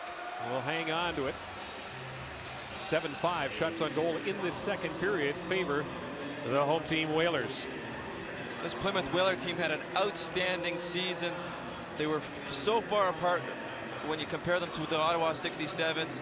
But when they've come into this playoffs, everything seems to be so comparable. Both teams are so close. Goals against average, goals for, goals against. This Ottawa team has really surprised people coming into this, making it to this OHL finals. Team that in 1999 got in as they were the host. They were beaten by Belleville in the first round. Well, they returned that favor this year as they knocked out the number 9 ranked Belleville Bulls. Here they're down by 3. Shot on Zepp. He gets a piece of it, and Chad LaRose, who has had a strong game, starts out. 2 goals for the rookie, number 17, out there with Chris Benarski. Gritstone in front of the net. LaRose trying to get it to him. Tied up by Brendan Bell. 67's with a chance to get it out and do. Russ Moyer has it hop over his stick. Ryan O'Keefe will send it back out. A little mix-up as Ceci caught out. Here's Bernarski in by himself. Bernarski hanging onto it. Centers out in front. Robichaud can't get the shot away. 67's almost got caught there. Here's Moyer on a 2-on-1 to Sellers. Talbot following up. Couldn't get the shot away as Kaiser blocked that. Talbot has it again. Joe Talbot, the captain. Up top, that pass intended for Sellers, picked off by Wiseman, and he's in all by himself. Chad Wiseman in by himself, takes a shot. Ceci the save. He'll get the rebound and hang on to it. But John Ceci is going to see Chad Wiseman in his dreams tonight, as Wiseman has had a couple of great scoring opportunities. The Ottawa defense have jumped up in the play on 2 separate rushes there, but it hurt them when Sellers pinched up in that last one and Wiseman took advantage, but Ceci came up huge. Luke Sellers is nursing an abdomen injury, and he went down on the play. When it got chipped by him here, you can tell that it really bothered him. Wiseman just got on his horse and drove hard. Ceci played this really nice. Came out far, cut down the angle. Wiseman tried to put it through him. Wiseman, a draft pick of the San Jose Sharks, went in the 8th round last year. And he has got some speed, but Weiss, he has been stopped by the rookie John Ceci. 6:23 to go here in the second period. Here's another chance. Surma with a shot. Ceci again comes up big. The Whalers looking for that 5th goal. Surma looking for his 2nd goal of the hockey game. Loose in front. This time Lance Galbraith will come away with it. They'll get it out. Joe Talbot chopping at it. And a big collision as Wisniewski and Galbraith collide. Jeremy Van Hoof back to touch it, and that is going to be an icing call. Jonathan Ceci holding the fort for the 67's, who still trail by 3. This is what it's all about in the Canadian Hockey League, the Memorial Cup, which begins in Regina, Saskatchewan, here on Sportsnet May 19th. And you can see the faces of the Ottawa 67's. Some marks on their faces. That is all by design, and it all started here March 3rd. Zenon Konopka thought the team needed a lift, so he said, guys, hey, we're in a war. He put 1 stripe under each player's eye and said, let's go to battle. And they've kept it going, so now they wear 4 stripes on their faces, 1 for each playoff series. They want to have 5. That means they're in the Memorial Cup. And even the owner, Jeff Hunt, has got his face all painted up. And so far, nothing's working. They're down 4-1 in this game. Preston Mitzi trying to center it out in front. Being watched. Albiani has him all tied up. Still fighting through, back to the point. Oosterdahl with a shot, blocked before he could get through. McBride with a shot, rebound for Carl Stewart, and he missed from a tough angle. McBride will send it in. Carl Stewart, talked about him, the speediest of the Plymouth Whalers. Where's number 6? Sebastian Savage trying to get a shot away, does a weak one. Zepp sends that into the corner. Bodies continue to fly as Joel Cole Jarrett. Albiani into the boards. Brian Rodney now trying to get away from Stewart. He's knocked down. Savage puts it up the middle. Here comes McGrath along with Moyer. Centering pass. McGrath shoots, and Zepp comes up big. There's Brett McGrath, robbed by Rob Zepp. Preston Mitzi back the other way. He is turned around, flips it to an open corner. Fans here at the CompuWare Sports Arena chanting the name of Rob Zepp as John Cece jumps on the puck and hangs onto it. So both goaltenders, John, have come up big here. Well, they've had to come up big. The game's opened up quite a bit. This last couple shifts, Ottawa's had a couple chances. Nice play by Moyer. Just a nifty little flip pass over to the center. McGrath made a move, but Zepp played him really strong. Stayed square of the center of the net, went down the butterfly, made a nice save on the play. Earlier on, Cece made a nice save. Stewart spun around and Cece got a stick on it, just diving across. They chipped it off, it hit the post, kept that out of the net, but Cece's come up big since he's been put into this hot ball of fire against the Plymouth Whalers. Whalers got just 5 shots in the first period, and they've gotten 11 so far in the second. They've outshot Ottawa 11-6 in the second frame, looking for more. Damien Surma couldn't get the shot away. Back the other way. And Robichaud takes Talbot. Zion carries on. He takes the shot. And that one ends up as a souvenir. And Ryan O'Keefe and Vadim Sozanov doing a little pushing and shoving. And good news for the 67's is Luke Sellers, who's banged up, is back out. Luke is nursing an abdomen injury. I spoke with him earlier today. He said he's been nursing it for about 4 months. They thought it was a groin injury, but now they realize it's an abdomen tear. They say that it's not going to get any worse, but he has to learn to play through a lot of the pain, and he said he's kind of learning to deal with it. But once his season's over, they're going to go to Montreal, and he's going to have surgery on it.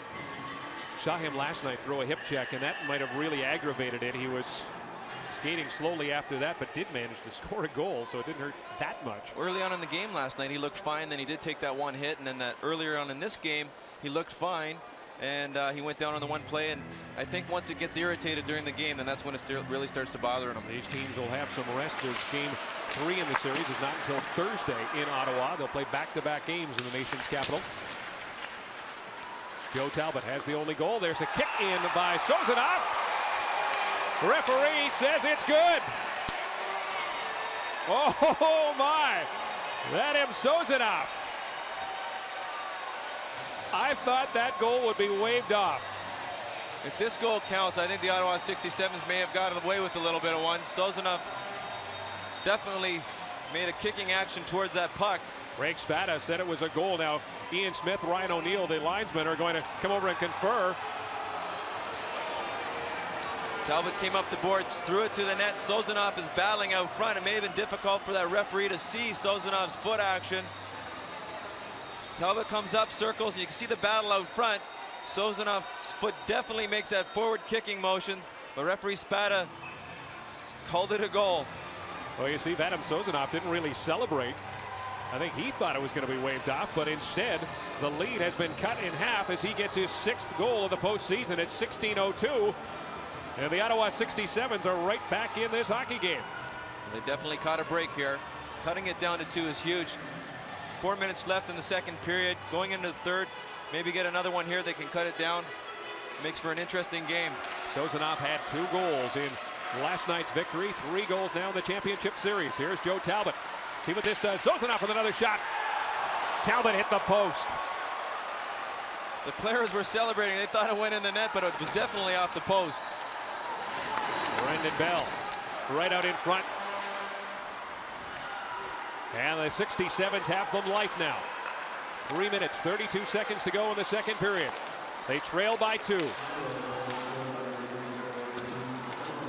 Jarrett will bring it in.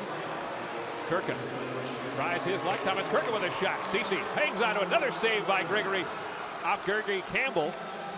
So Ceci doing his job. The 67's get it out. And Oosterdahl will touch it. And it's going to be icing against the 67's.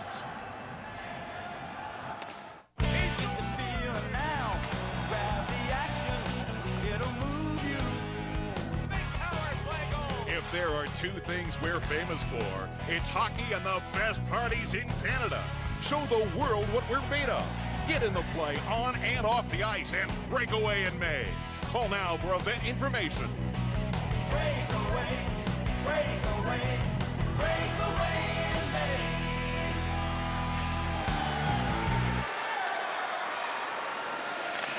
Three minutes to go here in the second period. The 67's have cut the lead in half. Adam Sozanoff with the goal. Talbot and Bauman getting the assists for Joe Talbot. His second point of the game had to go along with a goal. He scored shorthanded in this second period. So Joe Talbot is having a great series so far. He's got 6 points already. Collision in the corner. And getting up slowly, Stacey Britstone, and he is not getting up. And finally the whistle as Britstone stays down. Well, they both went into the boards hard. It looks like when they fell to the ice, he fell hard on his back, so he's definitely hurting. They've already lost Stephen Weiss with concussion-like symptoms in the first period of last night's game. And Stacey Britstone, an overager, played in Oshawa last year. He and Jonathan Zion collided. Well, he put the clutches on Zion, but Zion went down on him with his full weight on top of his head. When you're going into a corner like that and you're the one in front going into the boards first, the last thing you want to do is take that hit, but you're trying to get out of it any way you can, and that's what Jonathan Zion was trying to do, just to swing around to get him off him. And boy, did they went down to the Hearts with a full load down to the ice. 6 points for Britstone in this postseason. He's remaining on the bench, so that's possibly a good sign as the trainer gives him a once-over, check to see if he's cut it all. It definitely seems woozy. Check to see if any of the teeth were rattled loose. Well, count them all up. Seem to be there, so Stacey Britstone will hang in. 2 minutes, 21 seconds to go here in the second period. Carl Stewart cutting for the net, trying to center it out in front. Back to the point. O'Keefe with a shot, and that's deflected high off the glass. Back the other way. Here comes Chapman. Winds, fires a shot, and that rising blast. Zepp got a piece, came right out in front, and the Whalers cleared away. Rob McBride. Albiani takes him, spins him around. McBride has the puck again. Those two meet in the corner. It's Carl Stewart behind the net. Trying to get loose. Albiani takes him. Trevisani after the loose puck. It is still loose. Preston Mitzi in there to get it as well. O'Keefe will keep it in at the point. Mitzi just throws away Carter Trevisani and keeps it going. And then Trevisani just kind of hog ties him, knocks him down. Play continues. Trevisani's lost his stick, gets it back again. Robichaud will keep it in. In behind the net. Stewart trying to center it out in front. Rob McBride has it. Backhand. Ceci the save. John, great work by this Plymouth Whaler line as they just battle for the puck and don't give up. Our game story is brought to you by Rayovac. Batteries that last as long as standard Duracell and Energizer, but cost less. What a game. This Plymouth team came out very hot, scoring a couple power play goals. Jared LaRose, Kodak allowing 4 goals, got pulled from the game. John Ceci's come in and did a fine job. Ottawa team has scored a couple goals to get themselves back into the game. Seamus Kodak, the guy they look to lead this team, is sitting on the bench now. Very rough start after having a nice outing yesterday. How to expect that the veteran will be back in the nets. Got a couple of days to get over it. The team will not practice on Monday. They'll be back on the ice at the Civic Center on Tuesday, getting ready for Game 3 in this series, which goes on Thursday night in Ottawa. 1:15 to go here in the second period. Plymouth leading 4-2. Each team has scored twice here in the second period. Each team has a short-handed goal. Brendan Bell. Up for Joe Talbot, the captain.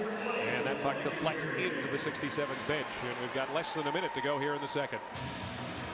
Coming up in our second intermission, which is coming up rapidly, we'll have a chance to talk to one of the veterans from the Ottawa 67's. That is Lance Galbraith. Of course, we'll get you a Sports Central update. And our CHL Extra will go around the league, get you the latest news, and of course the Easton play of the period. And they're going to need all that veteran help to try and pull this one out here in Plymouth. It'll be nice for them getting a little bit of a break and not playing until Thursday. This Ottawa team does look a little bit tired today, although they are starting to come on. Last night a 7:30 start here in Plymouth, Michigan, and then a 3 o'clock local time. Backhand by Sozanoff, and Zepp makes the save. 18-15, the shots on goal in favor of Plymouth with 40 seconds to go here in the second period. Rob Zepp does not play it well. Talbot trying to center it out in front, get the bank shot, back up top. Bell with a shot blocked by Damien Surma. Good job there by number 15, and he paid the price for that one. A weak shot, Zepp steers that into the corner. Bauman in behind the net, Talbot centering it out in front. There's a shot from Sellers. Puck is loose in front. Miguel DeLille. Time winding down here in the second period. 13 seconds to go as the Plymouth Whalers get it out. Brendan Bell and Thomas Kirker battling for the puck, and finally it's Talbot who gets it out to center in the dying seconds, but a much better second period for the Ottawa 67's, who have gotten themselves back into this hockey game, and they trail by 2. 40 minutes in the books here in Plymouth, and the Whalers have a 2-goal lead.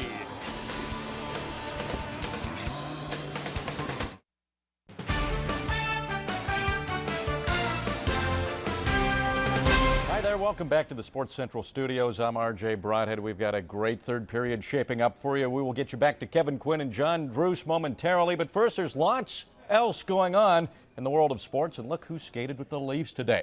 Yes, Ty Domi skated with the club today. He, of course, is suspended for the remainder of the playoffs for his hit on Scott Niedermayer on Thursday. Now, Domi didn't speak following the practice, but his teammate Gary Volk did. We worked real hard last night. We don't want to let that hard-working game go for naught. We put ourselves in a position to close them out at home. Obviously, going into the series, if we could have had that position, we would have taken it, and we're not going to let it slip by. Well, the Leafs can wrap up their series with the Devils tomorrow night. If everything goes according to their plan, they can win it on home ice. But if not, Game 7 will take place in New Jersey on Wednesday. And the Raptors, they're getting ready for round 2 of the NBA's playoffs. Their Eastern Conference semifinal against the 76ers begins later today in Philadelphia. And our coverage of the Raptors 76ers series begins with Game 2 from Philadelphia. Game time on Wednesday is 7 o'clock Eastern, 4 o'clock Pacific. Well, there's some NBA playoffs going on. The Lakers, Sacramento Kings, Shaq and the Lakers beat the Kings in 7 games in round 1 last year. In the first, early on, Rick Fox with the steal and the slam. Lakers by a deuce early on. More Lakers. Fox, alley-oop to Shaq. Lakers by 3. Kings come back, though. No quitting these guys. Doug Christie to Vladdy Divac to Chris Webber with a one-handed jam.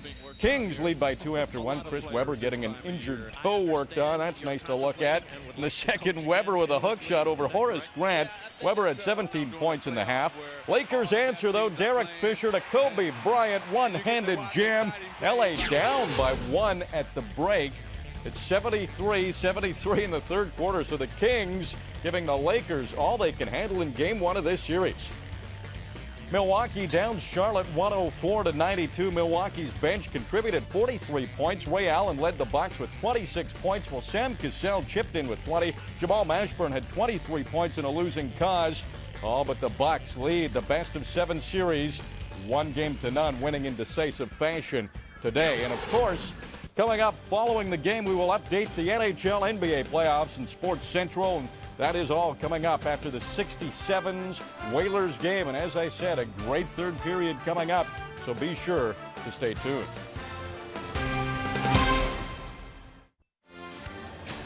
It all ball comes down to Regina, Saskatchewan in late May, the Memorial Cup.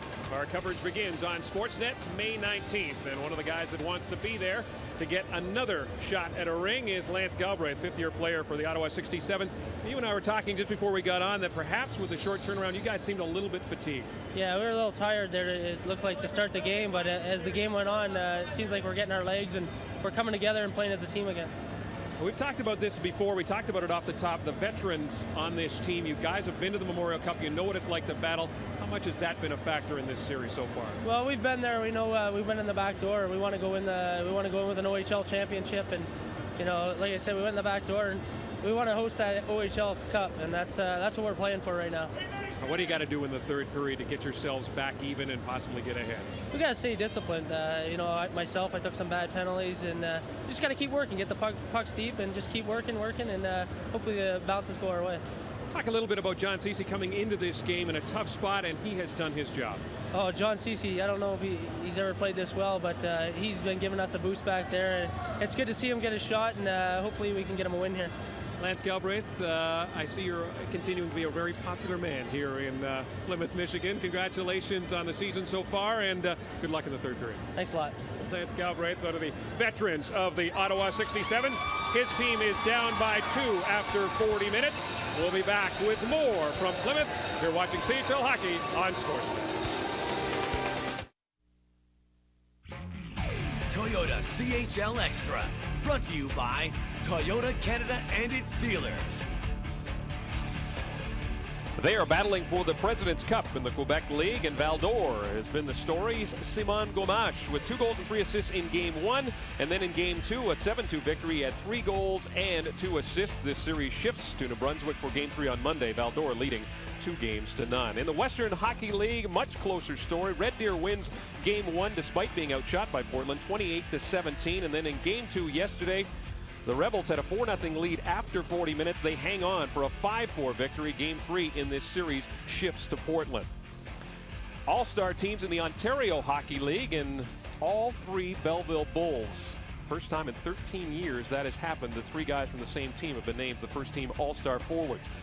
As for the defensemen, Rastislav Klesla of Brampton and Alexei Semenov of Sudbury, who's also the defenseman of the year. The goaltender, Craig Anderson of Guelph, he was the goaltender of the year. The Rookie of the Year comes from the London Knights. It is Rick Nash, the 16-year-old from Brampton, at 66 points in 58 games. Now, the all-rookie team rounded out by a member of the Peterborough Petes. On center and right wing, it's Dustin Brown from Guelph. As for the defensemen, another Peterborough Pete, and James Winooski, who's playing in this game for the Plymouth Whalers, and the goaltender comes from Toronto St. Mike's. NHL Central Scouting final rankings. Jason Spezza, the Windsor Spitfires, continues to be number 1. Steve Weiss of the Plymouth Whalers checks in at number 3. And here's the rest of the guys that round out the top 10 in the Central Scouting final rankings. How about goaltenders for North America? No surprise, really, that a member of the Quebec League is ranked number 1. It's Pascal Leclerc of the Halifax Mooseheads. Now we go over to Europe, and we see who is ranked number 1 and is playing in the Russian Division 1 League. And how about goaltenders from Europe? It's a member of the Czech junior team, and that is Thomas Duba, who is NHL Central Scouting Services final ranking top European goaltender. Adam Sozanov of the Ottawa 67's playing a little soccer, but he has brought his team to within 2 here in Plymouth. CHL Hockey on Sportsnet. Sportsnet CHL Hockey is presented in part by Molson Canadian. It's a Canadian game. And by Sherwood, proud to serve the hockey world. Young fans here in Plymouth, Michigan like what they see after 40 minutes. Last night that game was tied at 3. Now the Whalers have a 2-goal lead as we take a look at our second period scoring summary brought to you by Aruba, a memory forever. Quite a second period. The Ottawa 67's got a break, couple of goals, get themselves back into this game. Goaltending change. There's been a lot of things happening. The Ottawa 67's are on the right track trying to get back here. And the fans from Ottawa have made the trip, and they are a loyal bunch. It took them 10 hours to get here, and they expect the same going home, and I'm sure they will all be at the Civic Center in Ottawa for Game 4 of this series, Game 3 of this series, and Game 4 Thursday and Friday. 67's, though, have their work cut out for them here in the third period, trailing by 2 to a Plymouth Whaler team that during the regular season did not lose a game when they were leading after 40. You have to look for the Ottawa defense jumping up in the play probably a lot in this third period. They need to get a couple of goals, and that's where their offense is generated from players like Jonathan Zion, Luke Sellers. And then we also have to look to the experience in the forwards. Lance Galbraith, Joe Talbot. They've been big in the first couple of games here, so the Plymouth Whalers are going to have to be aware of that. And hopefully they'll continue to keep the puck out of the net and protect this lead. They might get a little lucky, too. I mean, Adam Sozanoff got a little lucky with his goal. And a 4-2 goal that I thought, you thought, everyone thought he kicked in. And everyone except the referee, Craig Spada, and that's the guy that counts, and that's where we stand right now.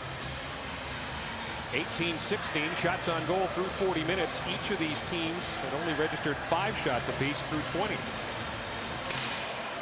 Third period is underway. Galbraith, Kanopka, and DeLille up front. Van Hoop and Zion start on the blue line. Ryan O'Keefe. He'll send it all the way down the ice slowly. Van Hoop back to pick it up. Sends it around the far boards for Galbraith. Doesn't work. Damien Surma has had a strong game for the Plymouth Whalers. In the absence of Stephen Weiss, he's been asked to get up on the big line with Kirka and Wiseman, and has done an outstanding job. Chad Wiseman has also had a strong game and a couple of good chances. Here's Damien Surma. He will send it in deep. Van Hoop picks it up, gets it to Miguel DeLille. Nice pass to Zenon Kanopka. He's got Galbraith with him. Here comes Kanopka, cutting for the center of the ice. Robichaud knocks him down. Galbraith centers it out in front. Nobody home. Robichaud has that puck deflect and go right back to Rob Zepp, and he takes no chances. He's going to hang on to it. Damien Surba has had a strong game, played very well yesterday, tweaked his shoulder a little bit yesterday. Again, today, we saw him at the end of the second period skating off, punched over with the, looked like he was in a little bit of pain. Shoulders can be so picky. Some days they feel good, some days not. And once you bump it and get it irritated, it can really bother you. Amazing thing about this compared to the NHL, we talked to Peter DeBoer before the game, said, hey, what's wrong with Damien Surma? Oh, he's got a shoulder injury. It's, you know, a little bit sore. You'd never hear that. It'd be like, there's nothing wrong with him. He's fine. Exactly. Exactly. I was afraid to ask him because I thought we were going to get the old Heisman. Sorry, John. Or it would have been, it's an ankle sprain. It's a high ankle sprain. Brendan Bell trying to keep it in for the 67's. That doesn't work. Here comes Chad LaRose, the rookie. He has 2 goals for the Whalers. Winds and fires a shot. Ceci. They have got a piece of it. May have hit the side of the net. Vanerski keeping it in. Chris Vanerski, their Leaf draft pick. It is Luke Sellers who'll bring it back for the 67's. Sends it in deep. He's with Bauman and Sozanoff. Bauman in behind the net. Sozanoff trying to help him out. Cole Jarrett trying to get it out, but it hit the referee Spada. And the 67's keep the pressure on. There's Cole Jarrett going out the other way.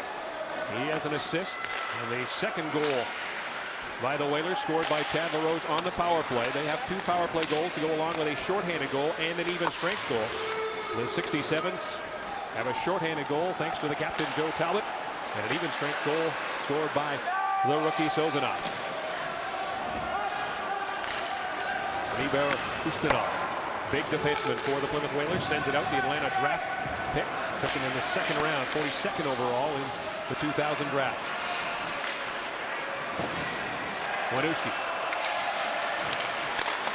plays it on the near boards, and it's brought in offside. Talking about draft picks, let's take a look at the 67's who want to take it up to the next level. The Ottawa 67's do have 6 players who've been drafted to the NHL. The one player that I really like on this team, look, and I think he has a very good opportunity, is Jeremy Van Hoop to play with the Pittsburgh Penguins. He's a big, solid defenseman, and they could use that right now in their defensive core. 6'2", talking about his size, 6'2", 185, and he's going to fill out, you know that. Exactly. Unfortunately, he didn't play all of yesterday, but you'll see a lot of them late game situations when the game's on the line, when they need to protect the lead. Jeremy Van Hoop, if you missed it, with a hit on Stephen Weiss in the first period of last night's game, was given a 5-minute major penalty and a game misconduct. Stephen Weiss out of the lineup. He is a 3rd-ranked draft prospect by Central Scouting. Hopes to be back for game 4. His team, though, up 4-2 here in the third period. Game was tied 3-3 last night after 40 minutes. And the 67's just took over that third period. Race for the puck, and it's touched by Trevisani, and that'll come all the way back out. Nice play by Trevisani, getting back, fighting off Stewart. Stewart's got a lot of speed, but Trevisani just got good body position. Trevisani came to this team late in the season. He used to be an Ohio University player. Didn't feel he was getting a lot of ice time. Just fit in perfectly with this Ottawa 67's club. When I went to see him play earlier in the year, he looked like he didn't miss a beat. He hadn't played a lot, but I'll tell you what, he's really come on strong for this team, helped him down the stretch run here. Central Scouting has him projected to go in the second round of the draft coming up in June. Originally a 9th round pick. I guess they figured he was going to go to U.S. college, so he was not taken until the 9th round in 1999, went 192nd overall, but he is back and playing with the 67s, trying to get them into the Memorial Cup. Long shot, John Druce gets the blocker save. Chad Wiseman comes up with it, trying to send it in deep. Can't do it. Rich Sellers trying to get loose. He wants to get off. Sellers just flips it in. And behind the play, Damien Surma knocked down. The fans here at the CompuWare Sports Arena want something called. They don't get it. Surma will send it in deep. CC can't control it. Chad Wiseman gets to it. Zion watching him.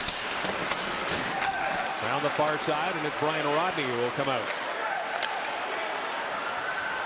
Gets it to Zion, and Sean Scully a little bit offside and right at the blue line. I talked about the defense stepping up and helping create the offense. Jonathan Zion did it right there, stepped up across the blue line. Fortunately for the Whalers, their D are aware of this, and they stood him right up, didn't give him any opportunity. It was offside on the play. Toronto's 4th round draft pick in 1999. He was second among defensemen in the OHL in points. He had 73 points, and he has done a good job here in the postseason. He had 2 assists in the victory last night. He now has 20 for the postseason. I really like the way he's patient when he does have the puck. He doesn't rush himself when he does. He makes really smart decisions with him. A long shot right on John Rob Zepp. 18-17 now. The shots on goal favor the Whalers. This is Ryan O'Keefe. Starting out slowly, has some room. Trying to get around Konopka. Will send it in, but he sent it right into the 67's bench.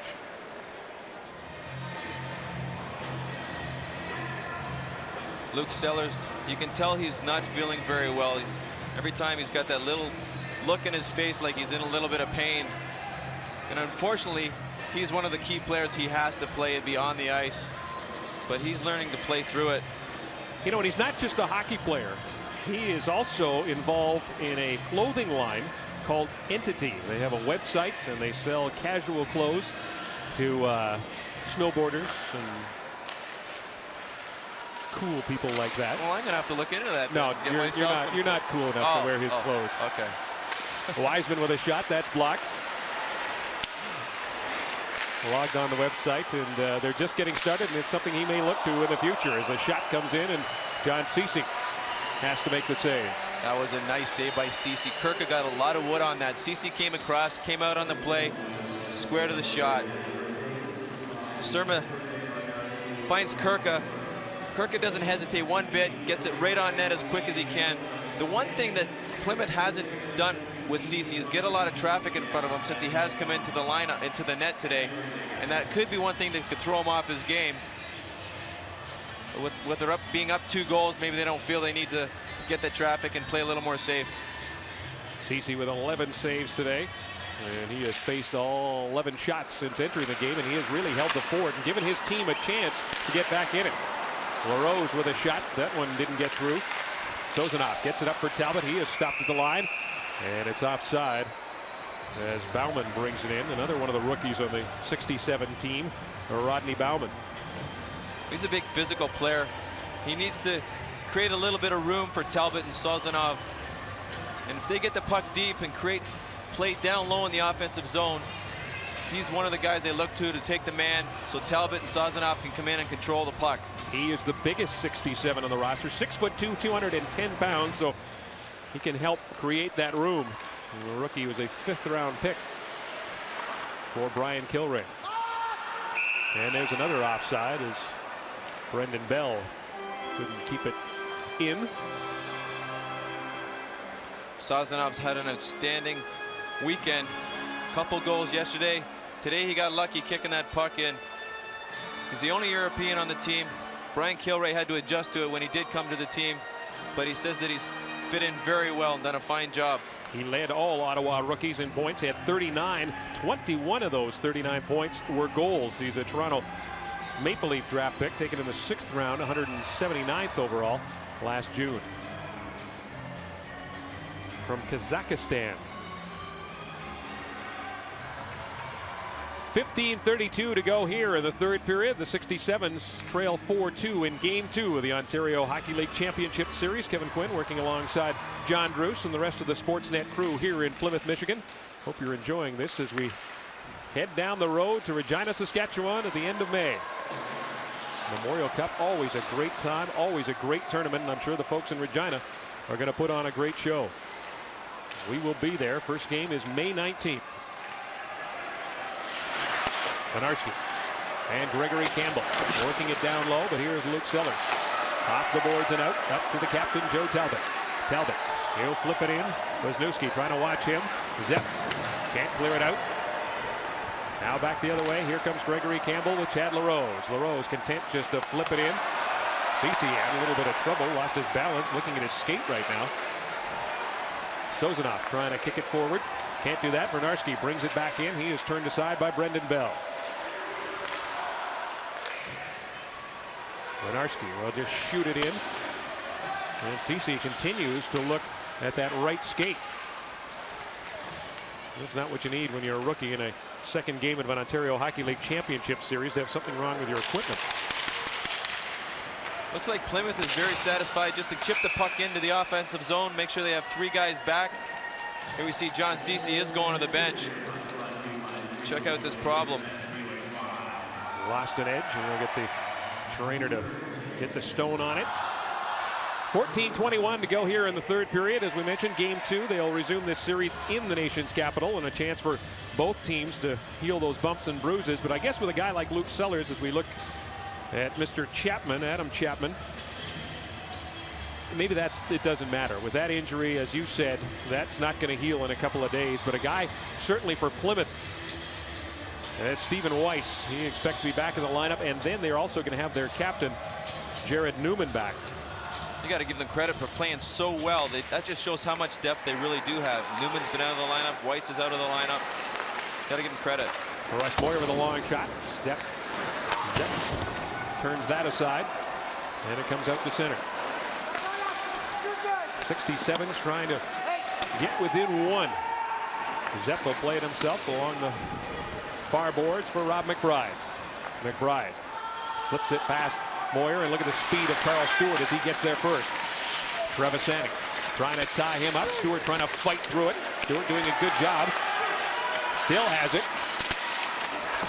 McBride in there as well, and this is the kind of a blue collar line as they just go in there and muck. McBride looking for Mitzi. That pass was behind him. Chapman trying to get it out, takes a hit from Mitzi. And the 67's will just be content just to send it into the Plymouth zone as they make some changes. Galbraith out on the ice now with Savage and Konopka. And we've got a break of the action. Brian Kilray's team is down by 2 with plenty of time though left here in the 3rd period.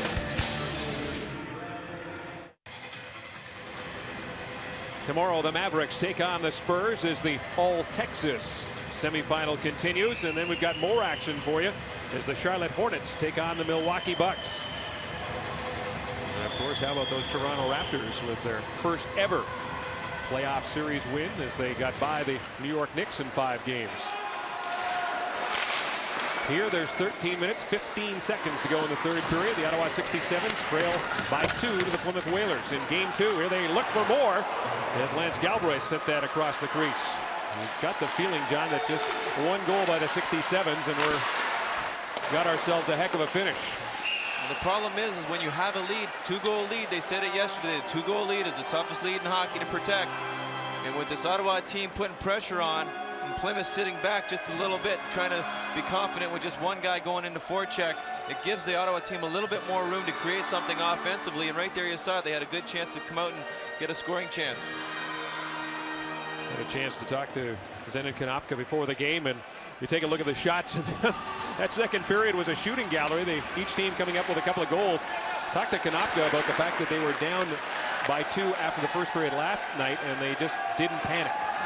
And that's the key to this Ottawa 67 team, is they really are a team, and they've got that composure based on 8 guys who have been to the Memorial Cup. It's amazing what that experience will do for you. See what they can do here against the Plymouth Whaler team, ranked number 4 in the Canadian Hockey League. In behind the net, Galbraith looking for the loose puck. Damien Surma has him tied up, but Galbraith comes up with it. Tries to throw it in front. Ends up in the corner. Then in Konopka out there with Miguel DeLille, number 23. DeLille throws it in the net, and Galbraith trying to get a penalty as he was hauled down by Andre Robichaud. But Spada will have nothing to do with it, and play continues. Here is Thomas Kirka with some speed. He's got Wiseman with him. Kirka trying to make a move. Knocked down. Puck is loose. Konopka also gets knocked down. And play continues, so the referee letting things go a little bit here in the third period. Kirka looking for Surma, and he was at the end of a long shift, and he'll head to the bench. Konopka off the boards. Can't get it out. Van Hoof trying to get away from Gregory Campbell. Does. Nice pass up to Bauman. He'll throw it in. Sozanoff out there. He has the second goal for the 67's. Brendan Bell back into his own zone, looking for Talbot. That pass didn't work.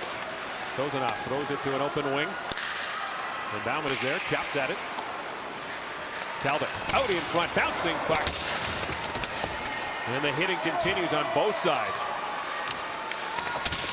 The battle behind the net worked out in front by Bauman. Sozanoff in support, but it's Gregory Campbell who comes up with it. Campbell with LaRose. He flips it in. LaRose and Bell going after the puck. Ridden off is Bell and Campbell in there after it, but here comes Brendan Bell. Starting out slowly. Pass goes off Bauman. He wanted to get off. That'll go all the way into the Plymouth zone. Cole Jarrett will touch it, and it'll be icing. Chad LaRose was picked up in January by the Plymouth Whalers. He's a rookie. He came from the OHL, which is a league that I've never seen any games in, but he's really adjusted well, leading all rookies and scoring in the playoffs. He's a goal scorer. Peter DeBoer has got great hands, great shot, and that's exactly what goal scorers have. The first thing I think of is a guy like Brett Hall. I'm not comparing LaRose to Brett Hall, but goal scorers are so hard to come by, especially natural talents. He has 2 goals in this game and now has 9 in the postseason. He had 2 power play goals against Ottawa in the last meeting of the regular season between these 2 teams, and that one was won by Plymouth 4-2.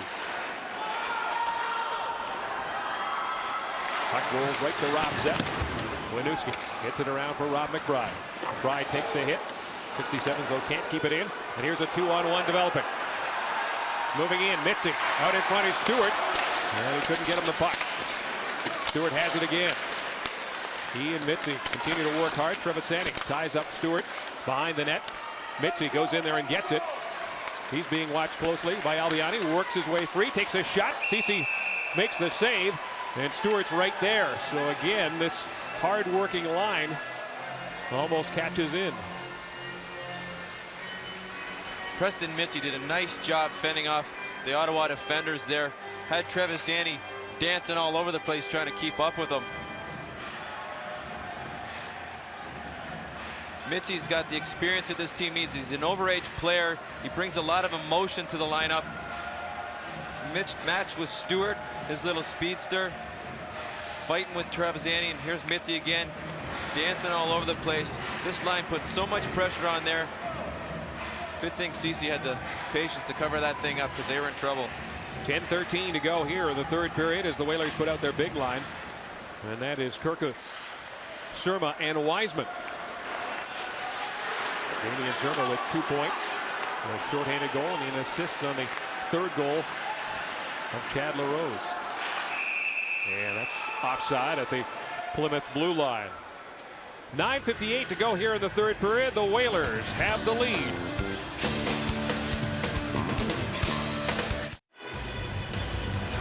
Early edition of Sports Central comes your way with RJ Broadhead coming up right after the game here in Plymouth, Michigan. And speaking of Plymouth Stars, take a look at Stephen Weiss, who was kind enough to join us in that second period, ranked 3rd among North American skaters, and he told us that he should be back for Game 3 on Thursday, and hopefully Game 4 as well. He was shaken up in the first period of last night's game and a hit by Jeremy Van Hoop. Teams usually key on Weiss, but it's pretty tough to key on him when he's sitting up in the stands. His team's doing a pretty good job without him in the lineup today. Weiss came in with 21 points in the postseason. He's also their best face-off man. He led the team during the regular season with 81 points. He had 16 power play goals. Now there's a look at Jeremy Van Hoop, who is the most rested of the Ottawa 67's. He got a game misconduct for that hit on Weiss. He looks like a mammoth of a man. He looks like a mountain man. And I'll tell you, the way he plays and he takes the body out there, it's pretty intimidating. Pittsburgh took him in the second round in 1999, 57th overall. His team down by 2 here with 9:49 to go in the third period. 20-17 the shots on goal in favor of the Whalers, who are trying to even this series at a game apiece. Shot in by Preston Mitzi. Again, that hard-working line. Rob McBride. Carl Stewart out there now. Here is Stewart, number 6, looking for Mitzi, and he was all tied up nicely there by Sean Scully. But again, they continue to work it. Here's McBride looking for Mitzi. Backhand! Oh, what a save by John Druce. His glove hand came out of nowhere. Did you see how quick that glove hand was? This young fella's come in here and done an outstanding job. That shot came quick, and his glove hand came up out of nowhere. Plymouth is putting the pressure on again. This backhand shot, tough shot to stop, but his glove comes up really fast. You got to be happy for the youngster getting this playoff experience. Not happy for Kotick, but Cece's done a fine job.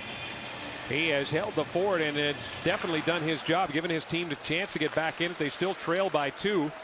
Seamus Kotick gave up 4 goals on 8 shots. He got the hook in the second period, and John Cece, the rookie, has been outstanding in his place. And he's under pressure now as Gregory Campbell sends it in behind the net. Chris Venarski comes up with it in the corner. Back up top, Chad LaRose with a shot. That one blocked by Talbot. Campbell, though, picks it up. And the Ottawa 67's have to find a way to start generating some offense. Got to get out of their own zone. Here's Vadim Sozanov with a breakaway pass. Sellers with a shot. That one stopped by Ustinov. Gets it back again. For Sozanov, a bouncing puck. And the Whalers trying to get away, and here's Chad LaRose. He'll send it in deep as his helmet come loose, thanks to Luke Sellers.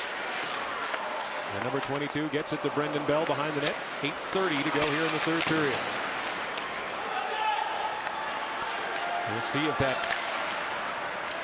defense of the Ottawa 67's takes even more chances as time goes on, as they can try to get something going. Here's Brendan Bell moving in. Bell centering pass, looking for Talbot, bouncing puck. It's loose. And the Whalers get it away. And here is Thomas Kirka one-on-one against Van Hoof, and Van Hoof does a good job of riding him off the puck. Talbot for Miguel DeLille. DeLille starting out, and Lance Galbraith did a good job of preventing the too many men on the ice penalty as he didn't jump on the ice. Chad Wiseman will backhand it in. Thomas Kirka going after it, being watched by Van Hoof. He's given a bump. Zenon Konopka comes up with it. Gets it to Galbraith, takes a hit from Wiseman, gets the pass over to DeLille. Back to Zion. Zion right out in front looking for Konopka, and instead he crashes into the net, knocks over Rob Zepp, and the net comes flying off. Nice job by Jonathan Zion jumping up on the play right there. A lot of speed entering the zone. They had Ottawa players driving to the net. Zion just threw it across the crease at the last minute. With Jonathan Zion, that is exactly what they expect from him. He has speed, very confident with the puck, very, very smooth. Has the Ottawa player there, just misses it as it goes through the crease. It's very frustrating for a goaltender when you have players breathing down your neck and come crashing into your crease.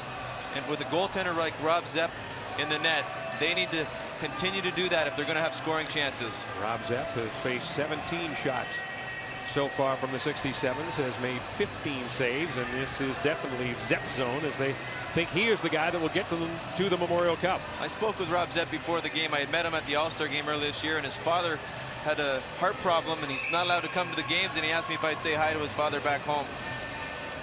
So, hello, Mr. Zepp. There you go. Consider it done. His son is doing a good job here in game 2. Holding the fort, Jonathan Sion will bring it in. Chris Winarski gets the loose puck. Trying to find Campbell, but the 67's keep it in. Van Hoop can't get it by LaRose, and he's chased back into his own zone now by Gregory Campbell. And they collide in the corner. Campbell going down, and he's got the puck underneath him. He wants a whistle, and he'll get it.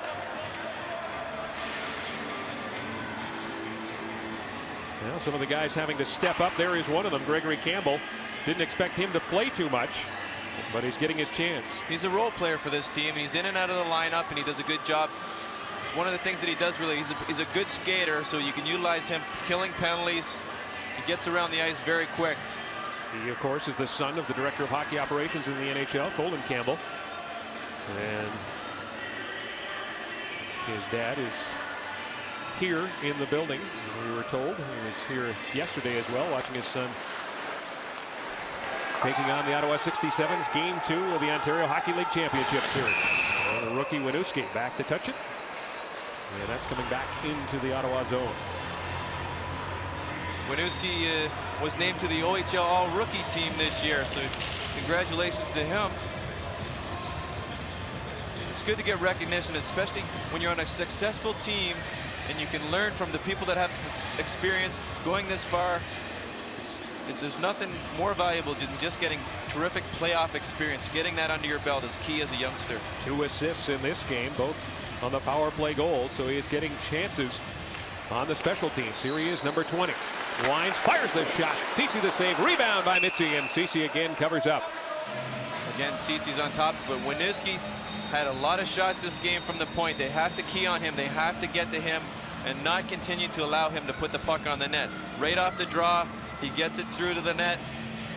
Normally you would have a right winger trying to get through the face-off circle to get to that man on the left point, and they didn't do it there. Well, Winarski certainly has the one-time shot on the power play. That's what they're looking for, but now he's headed off and standing in the runway. See what's wrong with the rookie. Number 20 is trying to get loose there. We'll see if we can get you the latest update. Chad LaRose with a shot right now. Ceci this save. Sends it into the corner. Chris Winarski with the puck. 6:40 to go. Bouncing puck. Campbell took a swipe at it. Hopped over his stick. Talbot will bring it out. Talbot is stopped right at the line, and it's offside, and a good play by Chad LaRose. Lieber Ustenal had left the ice a little bit earlier. You see the blood marks all over his jersey. Got a high stick in the chin earlier on in the game. When he's not in the lineup, it's tough for Peter DeBoer because he does play against the top players, and he did say that he has been his best player throughout these playoffs. He's a big, solid defenseman, tough to play against. 6'5", 230 pounds, a draft pick of the Atlanta Thrashers last year, taken in the second round. Ottawa 67's trying to get back into this game, and it's pretty tough. They've only taken 1 shot so far on Rob Zepp. And good news for the Whalers is James Winarski is back on the bench, so he is back on the ice now, so none the worse for wear.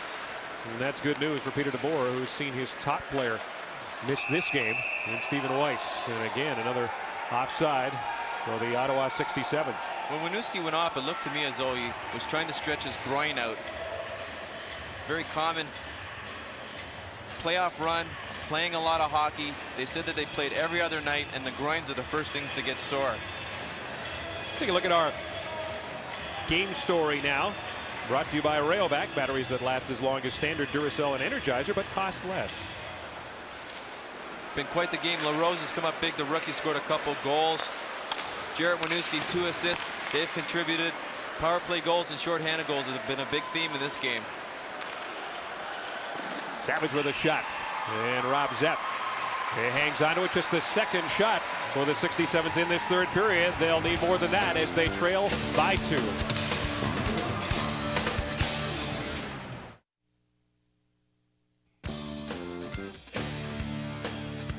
Sportsnet CHL Hockey is brought to you by Canadian Tire, still the right place. By Dodd, a proud sponsor of Major Junior Hockey. By Molson Canadian, it's a Canadian game. And by Sherwood, proud to serve the hockey world. 6 minutes to go here in the third period. Game 2 of the Ontario Hockey League Championship.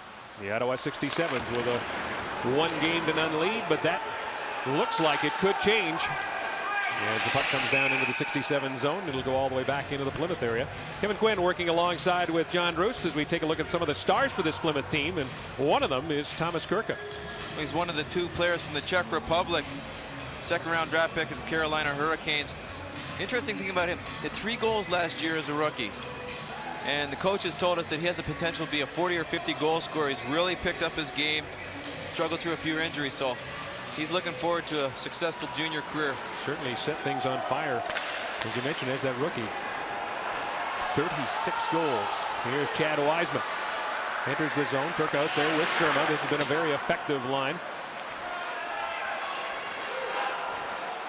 Konopka drops it in. Long shot. Rob Zepp makes the save and then gets crashed into by number 20 for Ottawa, Zenon Konopka.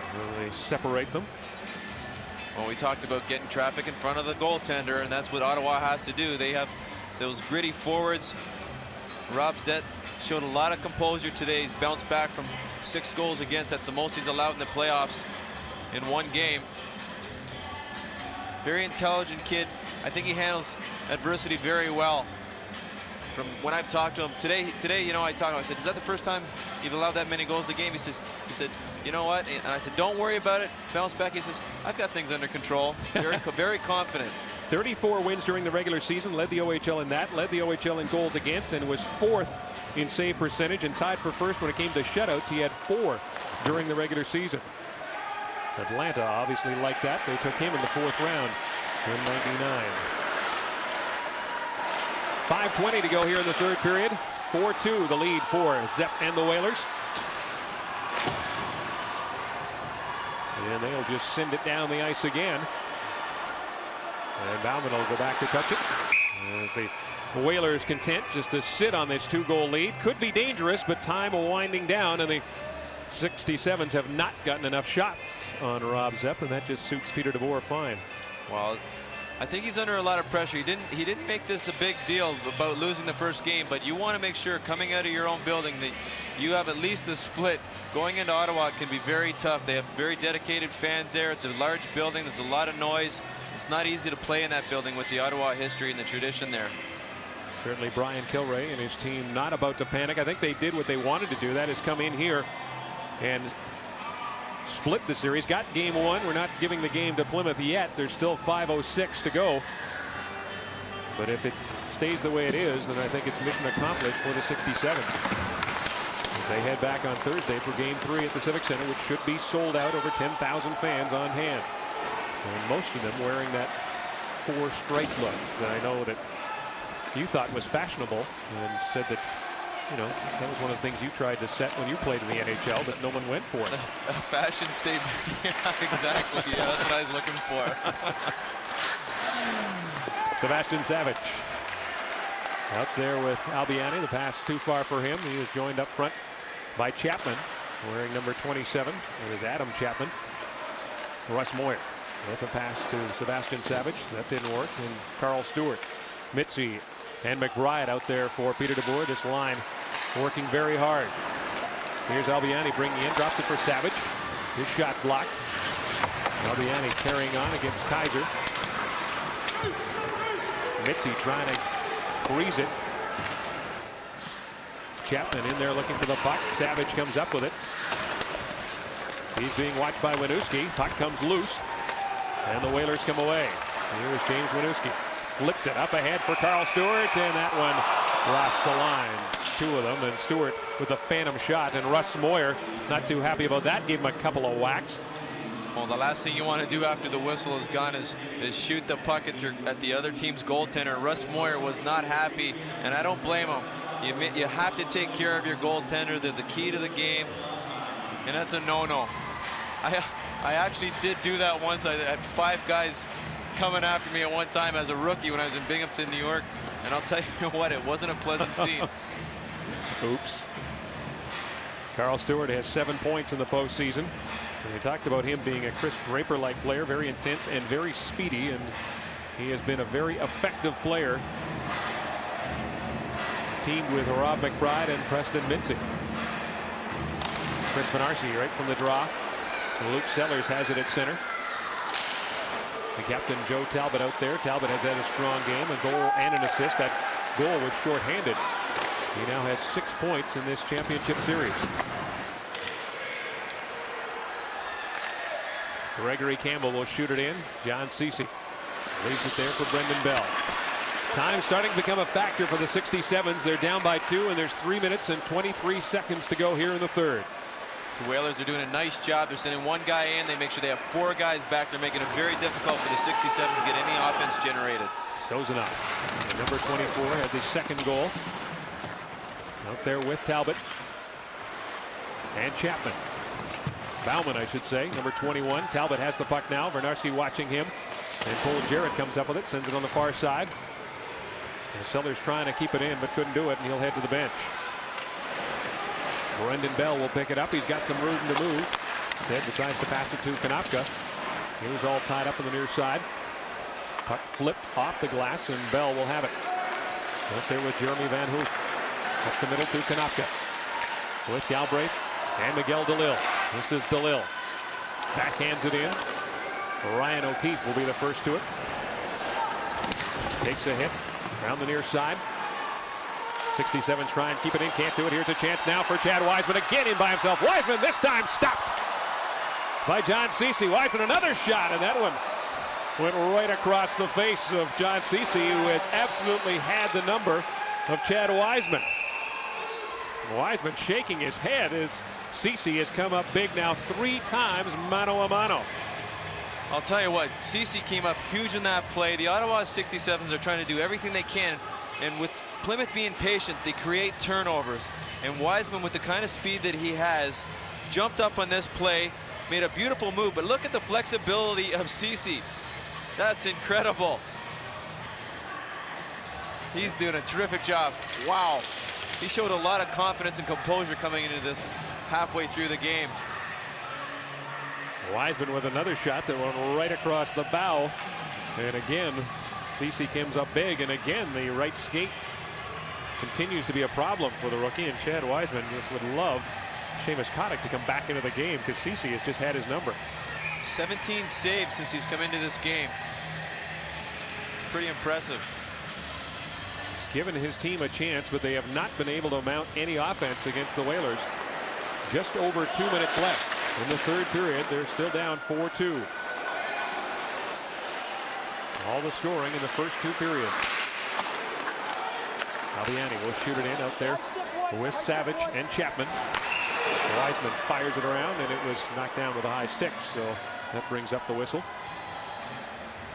Well, Ottawa's got to do something. They have to get that puck in deep, get in front of that net, and just put the puck on net, do whatever they can. This is battling time. You pull Ceci now. You're down by 2. You got 1:52. When do you bring him out? Well, I think now's the time. They got to get him out of there, get someone to the net, get that puck to the net, do whatever they can.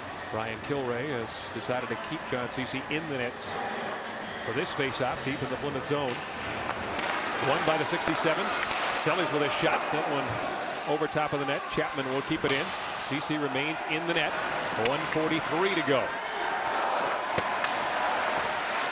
Chapman trying to get loose. He is tied up. Luke Sellers does a good job of keeping it in temporarily. And here's Preston Mitzi at center. He gets to the line. Stewart in ahead of the play, and that's offside. So 1.5 minutes to go here in the third period. And that's long until the Plymouth Whalers tie this series up and send it back to Ottawa for Game 3 on Thursday. And Preston Mitzi has been impressive in this game. Well, the whole team has been very impressive. They've showed a lot of speed through the neutral zone. They tried to show it yesterday, but the Ottawa team played them physical and didn't give them an opportunity to open the game up. It's been a totally different story today. 2-0 lead for the Whalers in Game 1. Was a 3-3 tie after 2, and then a 6-3 loss. Here a different story. as they have taken the lead and have not relinquished it. Just a minute 22 left in regulation time. And now CC heads to the bench in favor of a sixth attacker to see if the 67's can get a couple of goals and send this one into overtime. Here they come. Talbot with Konopka and Sozanov. And Rob Zepp sees those three bearing down on him, and he decides to hang on to it. Well, now's the time for Ottawa. They got to win the draw. They got to have somebody at their key that can win these draws, so they have some opportunity to get the puck to the net. Jonathan Zion, Luke Sellers are the key guys on the point, especially Luke Sellers. He's got that big shot from the point.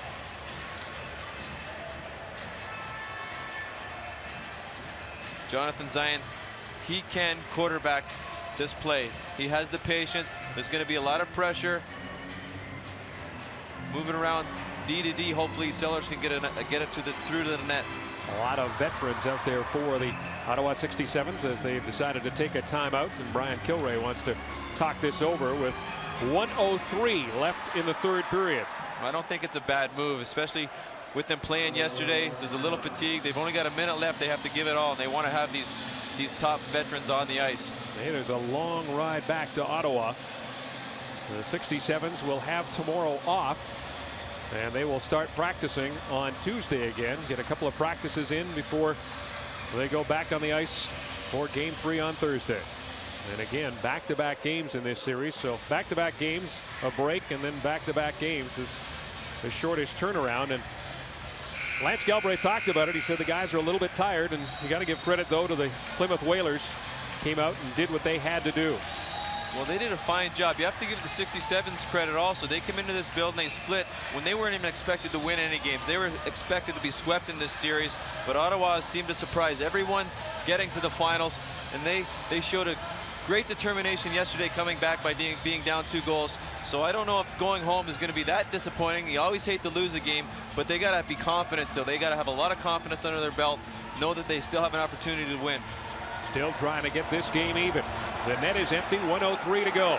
Shot right on, Zepp steers that into the corner. Less than a minute to go in the third period. Galbraith with Konopka out in front. Sozanov tries to get it to Talbot. He tried to get it out in front. The Whalers trying to get it out, can't do it. They bang away at it. Talbot will try and keep it in at the point, does it. Sends it in deep. Galbraith in the corner, being watched by Jarrett. Back up top, Sellers with a quick shot, bouncing puck. They bang away at it. Zepp is down, the net is off, the whistle goes. Now all sorts of action in front of the net. Ustinov with his big 6'5" frame came down on Konopka, and that would hurt. That's a big man. He dropped his knees both right on top of Konopka as Konopka was laying on his back. Galbraith's not very happy about that. I don't blame him one bit.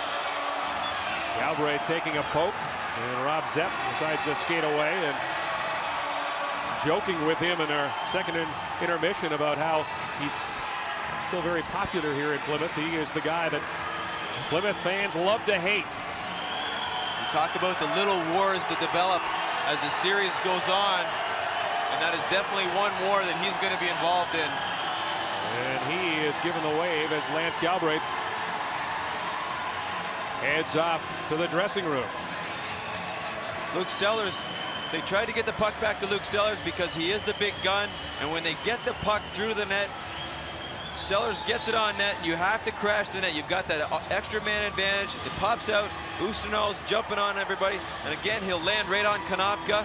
That's a big man landing on Konopka. 230 pounds. The look in Konopka's eyes. Did you see that? Obviously not, because there's no penalties being called. Galbraith is headed and out of the game, and the fans giving him the business, and I'm sure he'll get a warm reception when he gets back to Ottawa, but here he's not a popular player. 38.1 seconds to go here in the third period. The hometown Whalers looking to even this series at 1 game apiece.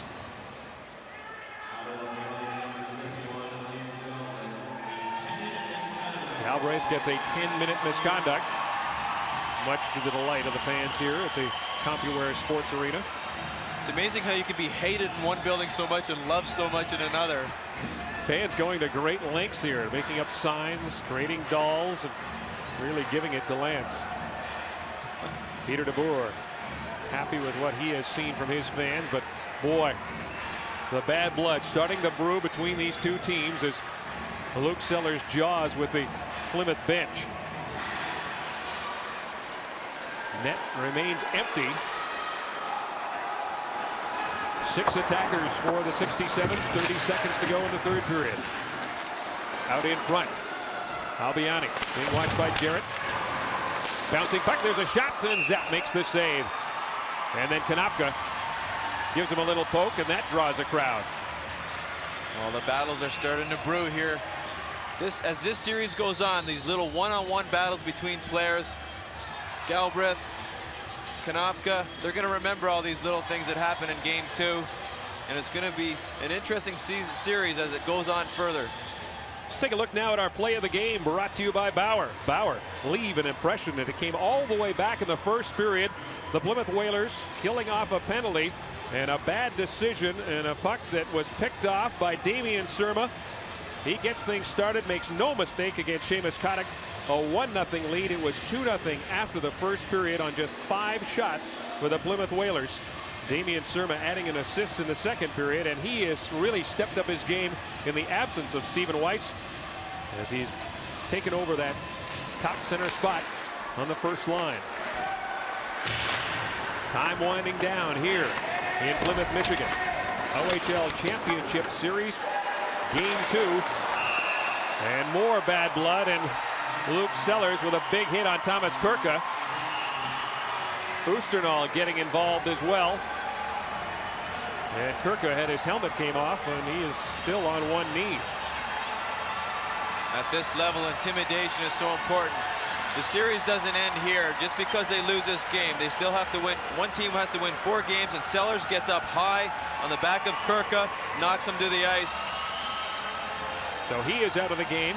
Zenon Konopka now makes his way to the dressing room. He's gone as well. And just 8.5 seconds left, and John Cece is back in the nets as the Whalers will have a very, very brief power play. Let's take a look at our 3 stars brought to you by Toyota Canada and its dealers. And Chad LaRose, what an outstanding effort from the rookie. He stepped up. He really did. 2 goals today. Damian Surma did a terrific job stepping up for Stephen Weiss.